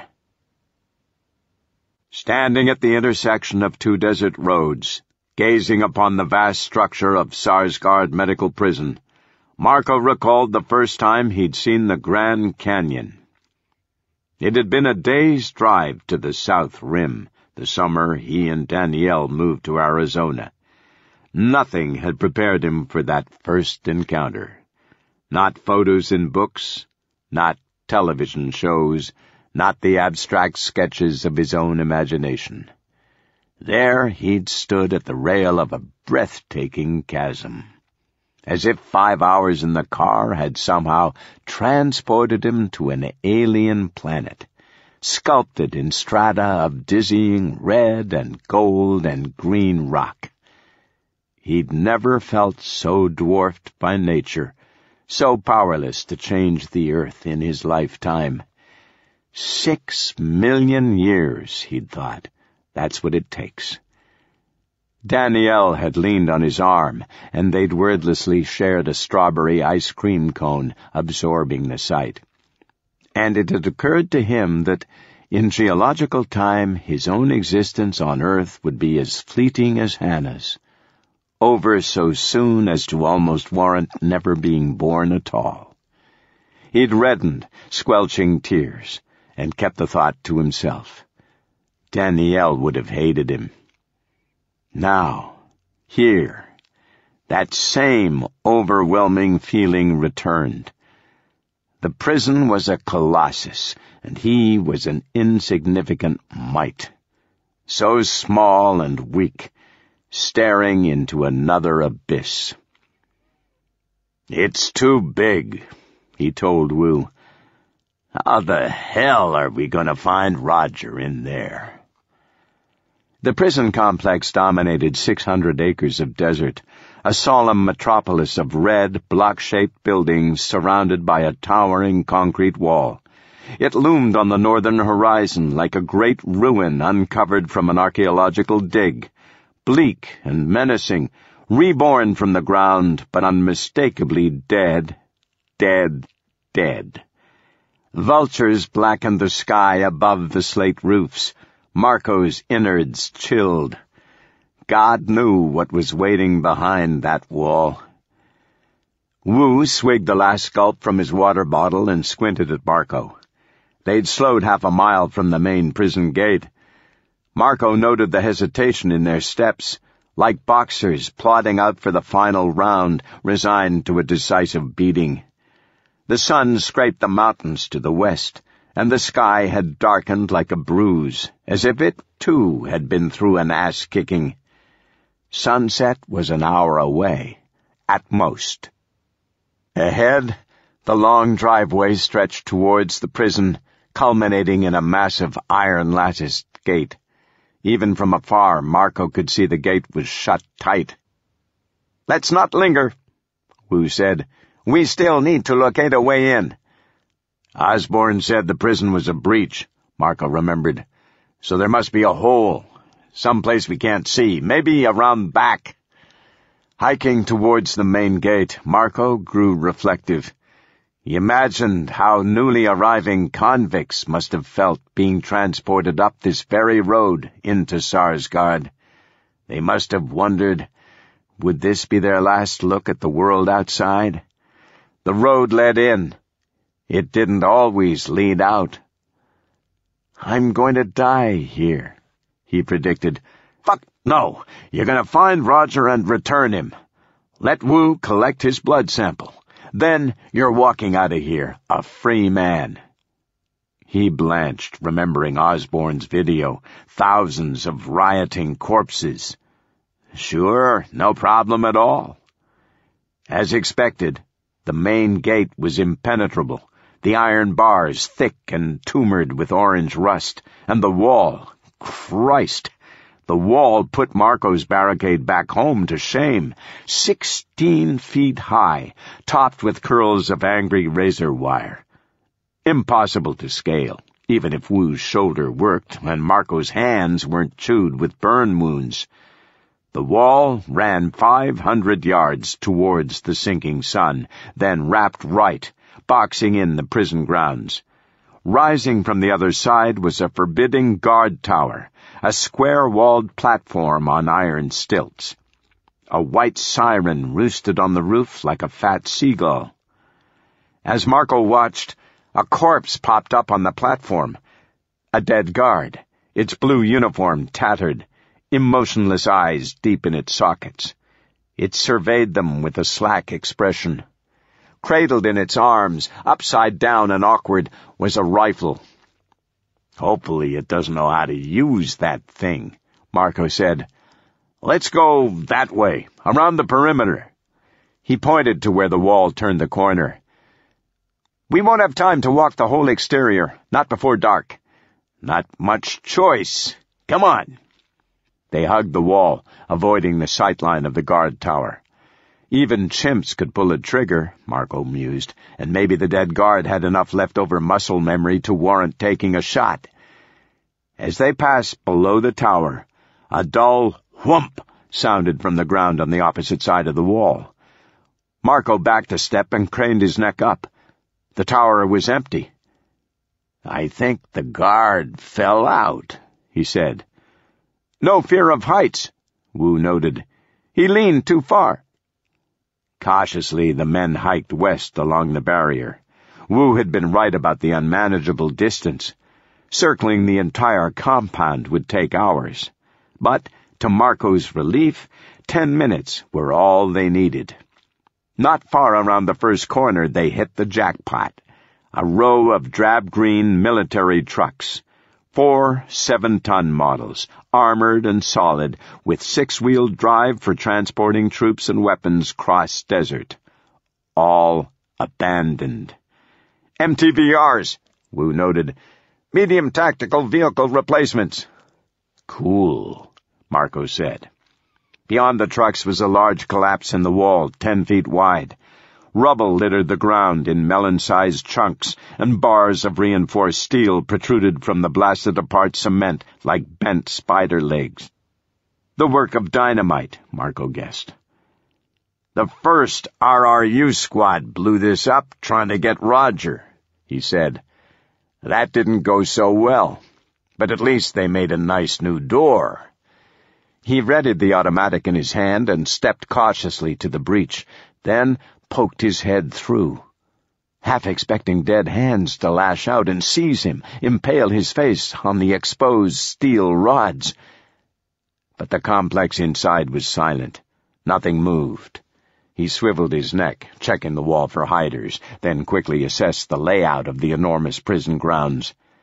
As much as he could see, anyway. Guard towers dotted the wall every few hundred feet. In the distance to his right he saw the fallen dead guard staggering towards him, its pace slow and excruciating, dragging its hand along the wall for support. Its rifle was gone. Straight ahead, a broad, no-man's land of dirt separated him from the first set of prison buildings, 3 grim structures 100 yards away. They looked more like old factories than prison housing. The windows were grimy and broken, and conical brick chimneys stretched their long necks high. A narrow service road led from the factories to a small gas station and a water tower that looked cracked and empty. Beyond the last building was a softball field, the infield potted with rocks and sparse, anguished-looking grass. And beyond that was the main compound, a modest outpost of what looked like administration offices, and the prison itself. The cell blocks. The formidable red buildings he'd viewed from the main road. 3 long buildings, each 4 stories high, the windows bracketed with black steel bars. They were arranged in a horseshoe shape around a weed-choked courtyard, a maze of chain-link fencing that reminded Marco of a dog kennel. And behind that fence, corpses, like caged animals. Dark figures shuffled behind the chain link, jostling each other, skirmishing, barking. Marco chewed his lip. "Are you someplace in there, Roger?" Nervous, he studied the fence. At one end it hung open, a tear in the chain link. The corpses didn't seem to notice, milling back and forth without climbing through. No reason for them to leave the prison yard, he guessed. They were accustomed to it.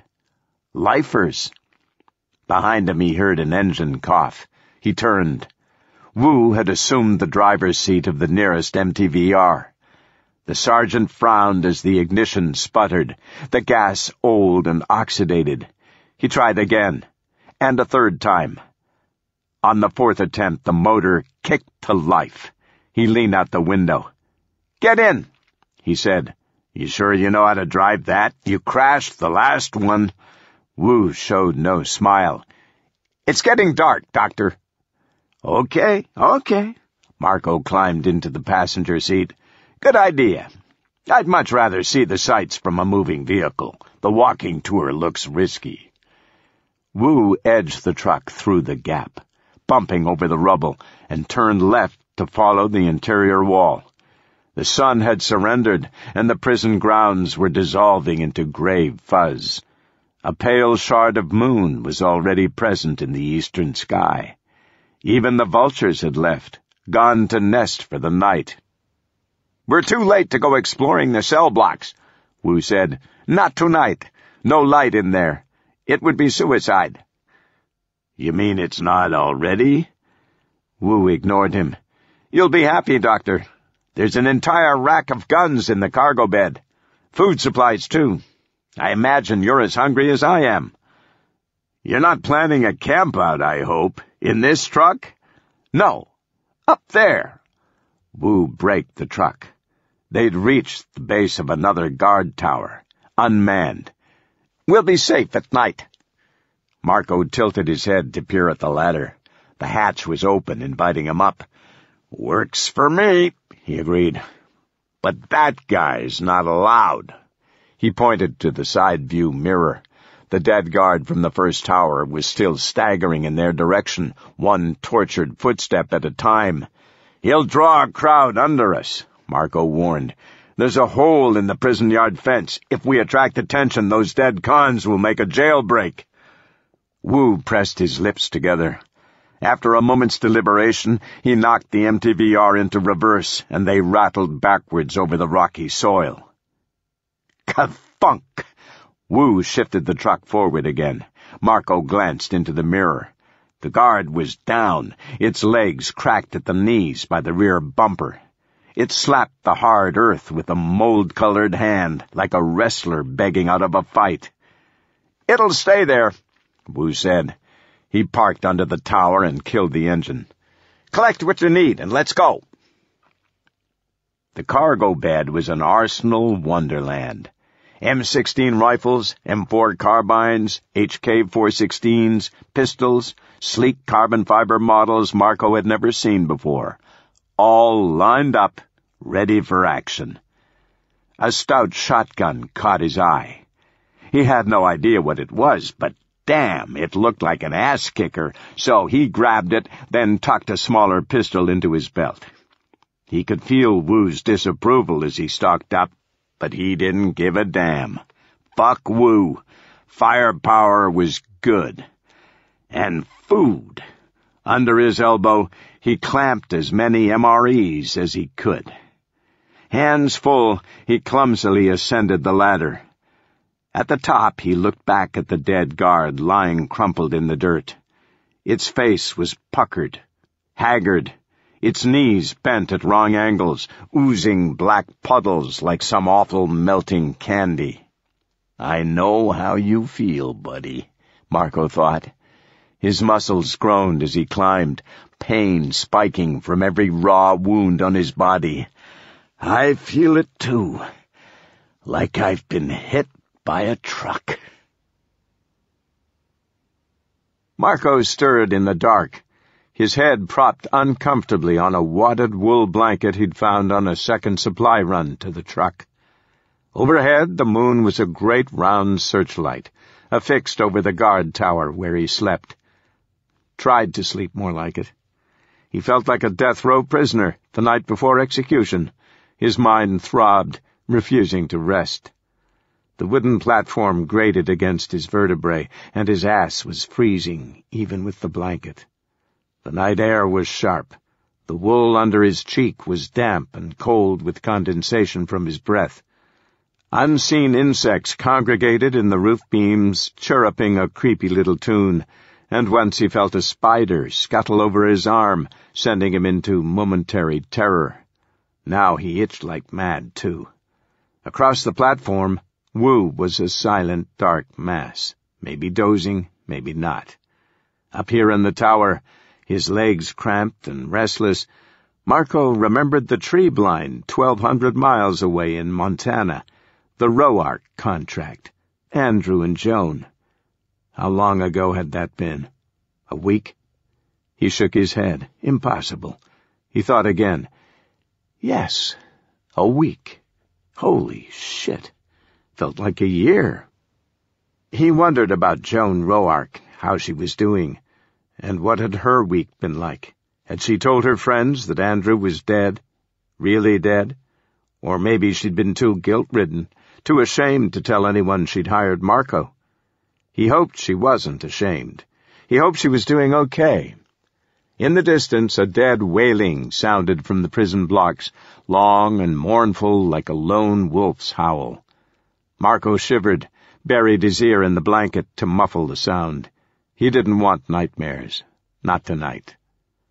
From Joan Roark, his thoughts gravitated to Benjamin. How was Ben handling himself, stuck at his home in Pittsburgh with Owen Osborne breathing down his neck? And the goons from Homeland Security? Poor Ben, trapped with those assholes bullying him around his own house, Osborne eating his food, sitting in his toilet. Marco winced. Osborne had threatened to kill Benjamin. Please, he thought, let Ben be okay too. The cry from the prison fell silent as the corpse lapsed back into whatever emptiness the night held for it. Do the dead dream? Marco wondered. Was that possible? Was a resurrected corpse like a sleepwalker, dazed, enacting some scene from its churning subconscious, a never-ending nightmare of carnage? Squashed beneath his rib, Marco's left arm had begun to tingle. He tossed to his other side and felt his blood readjust. Damn hard wood. He'd be lucky to walk tomorrow. More groans from the prison, louder this time, the pack joining in. Those horrible, tormented voices. Did one of them belong to Roger? Sighing, Marco closed his eyes. He imagined an aerial view of the prison, the way vultures saw it. So that's what he'd finally become. A vulture, here to prey on the dead. Find Roger, swoop down, put a bullet in his rotten brain. But what if he couldn't find him? What if Ballard wasn't even in this hellhole, after all the bullshit getting here? Marco fidgeted, flustered by the thought. Where would we go next? Christ, I don't know. Cedars Sinai? He strained, groping back through time for any recollection of Roger's personal world, no matter how slight. Where would the compass in Roger's dead brain navigate him? Some secluded coffee shop, a quiet bookstore, maybe? Had Roger ever mentioned places like that? Nope. Cedars Sinai, that's all I got. 3 years working side by side, and I barely knew the guy, like he didn't even exist outside work. Wow, Henry. Some great friend you are. He sighed. Then again, what does it matter? If Roger's not here, we're pretty much fucked anyway. Wu and I are half dead. We don't have the strength to keep looking. I doubt we'd even make it to Los Angeles. Good thing I didn't offer Osborne a money-back guarantee. An hour ago, Marco and Wu had hunkered down on the tower platform for a dinner of cold jerky. They ate in silence, too exhausted to do anything except shovel food into their destitute stomachs. Wu chewed deliberately, his eyes unfocused, lost on some faraway sight. Finally, he shoved the last of the jerky into his mouth and opened a zippered pocket on his pant leg. He pulled out a photograph, tossed it like a frisbee to Marco's feet. "What's this?" Marco asked. "Sarsgaard." Marco wiped his fingers on his bloodied shirt and picked it up. It was a grainy black-and-white view of the prison complex. The rectangular cell blocks arranged in a horseshoe around the courtyard. The picture had been taken from high above. "Satellite photo?" Wu nodded. Marco squinted in the fading light, held the photo close to his eyes. The land between the buildings teemed with black dots. Corpses. "How did you get this?" he asked. "My briefing." "So which, if any, of these dots is Roger?" Wu raised an eyebrow. "Isn't that what you're supposed to tell me?" "Okay, relax. Where's the hospital in this place?" "Attached to the cell blocks, bottom of the picture." Marco touched his finger to the photograph. A separate square building was joined to the cell blocks by a long connecting tunnel. The hospital. It sat on the opposite side of the horseshoe arrangement, away from the prison yard. He hadn't been able to see it earlier from his vantage point at the prison wall. He tapped it twice. I assume that's where Roger was conducting his work. Wu nodded again. Then if he's anywhere in this godforsaken place, he'll be right there, Marco declared. You didn't need me to tell you that. Wu shrugged. I wanted to be sure we agree. The infirmary. Roger worked around the clock when he was alive. That's where he would be now. And knowing Roger, we'll find his corpse organizing the scalpels from small to large.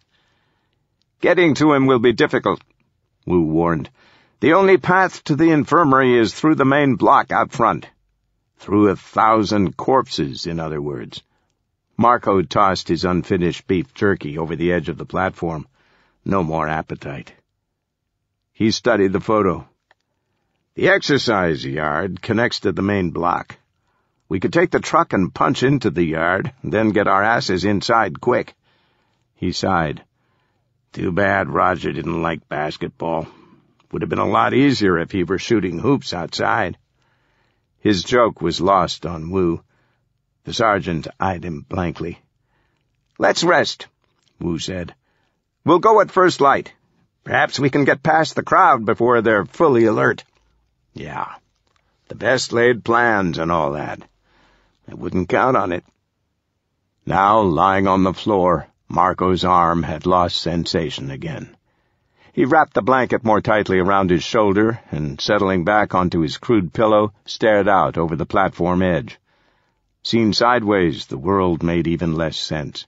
Across the prison grounds, the cell blocks were black cutouts in the night sky, all dark like pitch, except for the softest glow somewhere beyond the main building, a weak halo like a second moon hiding just out of sight. Was dawn coming so soon? Oh, Christ, he hadn't slept. His breath puffed cold and white, swirling like a dreamy fog before his eyes and then dissipating, and then again. He watched it come and go, a hypnotic cycle. As a kid, he'd been fascinated by his breath on frigid days in Philly. Not so much the wintry splendor of it, but the revelation that this was happening all the time, whether he could see it or not. Air that had been inside his body, touching his lungs, was pouring out each time he flexed his diaphragm, and the low temperature was like a special lens, allowing him to view the invisible. Sometimes on a warm summer afternoon, he'd focus his eyes to the end of his nose and imagine the whirling blobs he knew were right there, his breath firing unseen into the world. Before it enters us, air is only air, Danielle once told him, teaching him yoga on a Sunday morning in L.A., their mats stretched out on the sunny floor. But we change it to breath. Breath is life. It's you. Breathe out and the universe absorbs you. I don't want to be absorbed, he'd protested. She'd laughed lovingly. Too late, Henry. The universe has already claimed you. And now he was here, in this frozen dark corner of the universe, missing her like mad. He watched as his lungs emptied him across the prison grounds. Breath is life, yeah? Well, I'm still alive, for now. His eyelids eased shut. Below him the floor seemed to soften, as if the wood were rotting under his weight, allowing him to sink into the planks. Quietly, eerily, an image floated up from his subconscious. The dead toddler in the car seat. It hovered in the black void, its throat savaged open, its windpipe flopped to its bloodied chest like a detached hose.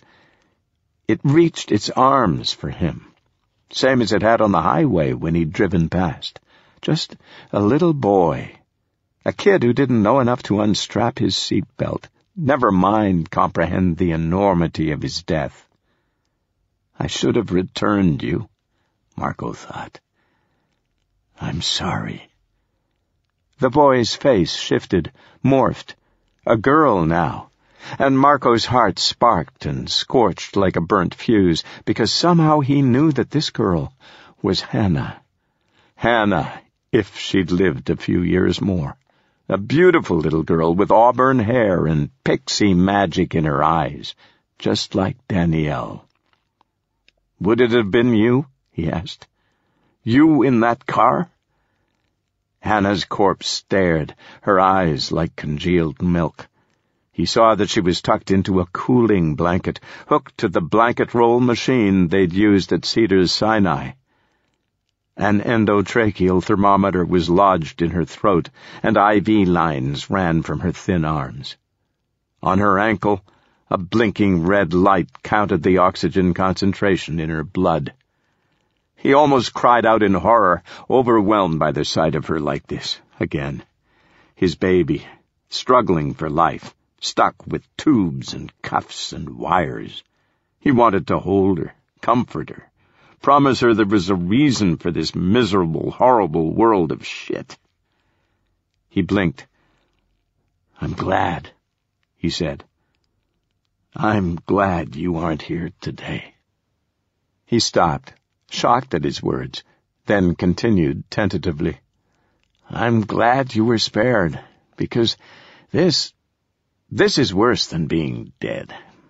And then his face crumpled and he was awash in tears. "I love you." The car seat floated closer, and Hannah reached her hand to him, and he took it. Her fingers were stiff and icy. She turned, and he understood. He was being escorted. Together they descended, down into a deep sleep, and she deposited him there. And exhausted, he slept. Perhaps for the last time in his life, sequestered from the night chill and the cruel wood floor and the groans of the condemned, and thank God he didn't dream, and thank God he didn't have nightmares. He slept. The night passed. At dawn, he rocketed awake, thunderbolts in his blood. Crack, crack, crack. Beside him, Wu was up, already scrambling. He kicked Marco hard. "Horseman!" Wu hollered, his voice a faint siren, nearly lost under deafening gunfire and the roar of oncoming quads, and vanished down the ladder. The prison grounds were a mad circus, 1,000 dead convicts in orange jumpsuits, red lips snarling, cheeks white and waxen like nightmarish clowns stumbling across the barren field. The air quaked, and 3 smoke-belching horseman quads screamed through the crowd, zigzagging, firing handguns as they veered, a death-defying act, part daredevil, part sharpshooter, dropping corpses to the left, right, and ahead. A convict with a long, wiry ponytail flipped like an acrobat as a bullet popped its rotten brain. So, Wu thought, not surprised, the horsemen survived. Or some had, at least. 2 standard bore quads, and the double-man quad with the gun turret. The giant commander Big Skull was alive, his body a brute muscle behind the Browning, his face a sneer as he rattled maniacal bursts of ammo into the field. Blood geysered from dead foreheads, bodies toppled. In the dirt, the quad sawed brown circles as the wheels skidded, spun, reversed. Corpses surged from cell blocks to replace the fallen, staggered through the torn fence, overwhelming the yard, the earthen battleground, the road between the buildings. More corpses than Wu had ever seen at once. His fingertip touched the MTVR's starter switch, and waited. In his lifetime he had often stared across a battlefield, outnumbered. Never once had he hesitated to charge. Never had he doubted that he would win. But this... His heart panged with a sudden longing for his uncle Bao Ji, an emotion he hadn't felt in many years, joined immediately by a memory of himself as an 8-year-old boy, cross-legged on the floor in Qinghai, admiring the shoes Bao Ji had cobbled for him. On each small shoe, a tiger had been stitched in orange thread to ward away evil spirits. Bao Ji had known how to outsmart the dead. Bao Ji's hand would not be trembling now. Crack! A gunshot ripped Wu back to the present. "Hurry!" He snarled up the tower ladder. What was taking the American? The horsemen zipped past the truck. They hadn't seen Wu in the driver's seat, but that would soon change. He watched them go with a grim respect. These militiamen were resilient, and he had been far too optimistic. The highway corpse attack had only slowed the enemy down. They'd likely backtracked, sought out a longer route around the mountains. Yes, he'd suspected they would return. But the ambush now was unexpected. An aggressive strategy in the half-light before dawn. He imagined them walking their quads up the road last night, silent and careful, and camping outside the prison wall, huddled in the cold, patient like rocks, counting the minutes until daybreak. Then they'd pounced, cat-catching mice. With a scowl, Wu mashed the starter switch. The truck cranked, a loud, obnoxious wheeze heard by 100 corpses. The crowd broke, and a mammoth horde turned and teetered his way. He could feel their cold eyes brushing him. His skin prickled. 50 meters away on the nearest quad, the horseman's helmeted head whipped towards the rumbling truck. Like a reflex, barely aiming, the driver flailed his arm backward and fired 2 bang-bang shots, wild and off-target. Beside the truck, a rung on the ladder sparked white with a metallic ping, and Wu heard the second bullet clang high off the tower siren. A millisecond later, Marco's voice ricocheted down. "Shit!" Wu popped the truck in gear just as the American came plummeting down the ladder, his toes stubbing the rungs, his gun holster looped on his elbow. The single quad had pulled away from the other 2. Dust mushroomed from its tires as it chucked through a violent 180-degree turn. Back, towards Wu and Marco. "Get in!" Wu snapped. He seized the steering wheel. Pain. And released it with a shameful cry. His wounded shoulder had crusted over during the night, the skin red and infected around the crater of the wound, and now the pain was too livid to lift his arm. He grimaced and slid across the seat. As Marco flung open the passenger door, Wu caught the handle and yanked it shut. "You drive!" he ordered through gritted teeth. Marco sprinted to the driver's side. "Thanks, Dad. Promise I'll be careful." A bullet whistled through the windshield, popped the seat between them. "Oh, shit," Marco breathed. "They're still just aiming at you, right?" "Drive!" The horseman quad fired towards them like a missile, 20 meters away, 10. The driver's pistol, held out like a lance, pointed at Wu's forehead. "Drive!" Wu bellowed. Marco gunned the gas, and with a vicious chawing of rubber on hard-packed earth, the MTVR bounded ahead, bull-charging the quad. Wu threw his legs straight, braced for impact, but the driver spun left, avoiding collision by the length of an arm. The quad disappeared, reappeared immediately in the side-view mirror, chopping up dirt as the horseman fought the steering for control. In seconds he'd recircled, now behind the truck. "So much for tiptoeing inside," Marco said, knuckles white on the wheel. "What took you so long?" Wu demanded. "In the tower." The American seemed embarrassed. "Finding a gun." "Look out!" Wu cried. They'd met head-on the first onslaught of corpses, the outer lip of a massive army. Stiff faces leered at Wu through the punctured windshield as Marco wrenched the wheel. The truck fishtailed, tilted on 2 left wheels, and as it tottered for a mortifying heartbeat, debating whether to tip or right itself, Wu glimpsed individuals in the crowd. A sad-looking male with bent spectacles, but empty purple eye sockets. A skeletal black corpse with dreadlocks, its bony wrists handcuffed together. A pockmarked face with a swastika tattooed on its shaved scalp. And then the truck slammed on all 4 tires to the earth, and Marco cried out a curse, breaking Wu's focus. The truck swerved east, skirting the dead, but the mob was shifting fast, spreading outward and outward in a widening circle. Behind Marco, the horseman quad had gained ground, just meters back, and worse, up ahead, the other two quads had joined the assault. They'd skidded and turned, and were now hurtling across the field on a sharp diagonal to intercept the truck. Big Skull hungering forward in his gun turret, hell-bent. The wheel jerked in Marco's hands, and the truck veered left, mowing a path through dead men. The side mirror brained 9 or 10 heads in a rapid burst. Pa-tunk, tunk, tunk, tunk, tunk, tunk, tunk. "Where are you going?" Wu demanded. Marco answered with a harder punch of gas, and the engine's roar amplified. Whoomp! The sound of a bullet punching the back of the truck. Wu scoured the side view mirror. The horseman was right there. "Coming up the side!" Wu faced forward again and sucked in his breath. The two other quads sliced across the truck's path directly ahead. Big Skull howled as the Browning sparked in his grip, and a barrage of bullets puckered the hood, then bounced high and obliterated the windshield.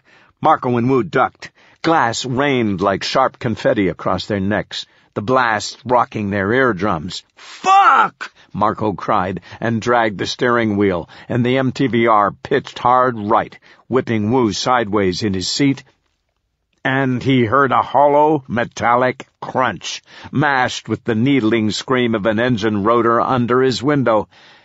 And he saw the third quad caught under the truck, its front corner wedged behind the wheel well, the rubber tires churning and smoking, black fumes pumping through the orbital sockets of the horses' skulls strapped to the hood. The truck had sideswiped the horseman, and Wu saw surprised eyes behind the driver's goggles as Marco stomped the brake. Beneath a shower of dirt, the conjoined vehicles pirouetted like dance partners. The truck spun halfway round, facing backwards now, and slammed sideways, the side dragging the quad into the horde of rioting corpses. The man screamed. The dead swarmed. 50 claw-like hands clamped on the horseman, wrestled him, kicking from his seat. In the mirror, Wu saw a hairy, plump corpse bite down on the soldier's cheek, and then the man was gone, buried under a chaos of flailing bodies and greedy grunts. Marco and Wu goggled at one another, momentarily stunned. Wu spoke first. "Smart maneuver, Doctor." "Thanks," Marco gasped. "It was kind of an accident." And then more corpses began to scale the quad, hoisting themselves up. A bloody hand slapped Wu's window, deposited a palm print with no thumb. "Better go," Wu urged. "Going!" Marco floored the gas, and the truck lumbered a slow 10 meters, burdened by the bodies pressed against it, and the quad mashed underneath. And then, suddenly, the scraping wheel well went silent, and the truck skipped ahead, lighter. Wu turned. The corpses had wrung the quad free from the truck. They'd flipped it, and were biting ridiculously at the smoking tires, the scalding belly, indifferent to the skin that peeled from their hungry mouths and stuck to the hot metal. "What a pit crew," said Marco as the truck sped off. "Where are the others? The quads and Big Skull?" Marco squinted into his mirror. Don't see him. They must have gone that way, around the buildings, to the cell blocks. Guess they don't have your satellite photo. That's the long way." He swept his eyes ahead, found what he wanted. "There, the service road." The truck squeezed a tight turn and bounced onto the single-lane asphalt. Corpses swamped the path. Marco banged ahead. Ka-thump! Ka-thump! Racking up hits, spattering the hood with black blood. A dead male in a shirt and tie, probably a prison administrator, bounced hard off the metal bull bar on the front grille. Yellow-gold sparks showered upwards like popcorn popping, coupled with the sound of scraping metal. "Bumpers loose," Wu warned. "You don't have to hit every corpse, Doctor. We need the truck to last until we get there." "Right. If you see a road without 1,000 dead speed bumps, let me know." Ka-thump! The truck raced between the two nearest buildings. Monstrous brick blocks with the sullen mood of abandoned factories. "Vocational Industries," a white sign flashed. In the wide alley lay an overturned dumpster and something that looked like a rib cage attached to a spine. Marco didn't slow, swerving instead around the dumpster, and seconds later, the service road broke again into the open. Straight ahead were the cell blocks. The truck aimed into the cup of the horseshoe, the prison yard. Wu's bruised eyes flicked wide. Impossible, he thought. The yard teemed with the dead, packed tight with brawling, hungry, rotten bodies, a solid mass pressed up against the chain-link fence. One by one, corpses squeezed through the shoulder-wide gap in the fence, while the rest raged in captivity, shaking the metal with a horrific rattle that Wu could hear even above the truck's howl. Beyond the dead, at the yard's inner end, the doors to the prison were tantalizingly open, a lightless void where the American mission had blasted its way inside. "Too many corpses," he judged. "Too many to get through." 100 meters distant, where the road forked away to the north grounds, the black shape of Big Skull's double quad rumbled into view, trailed by the single bore.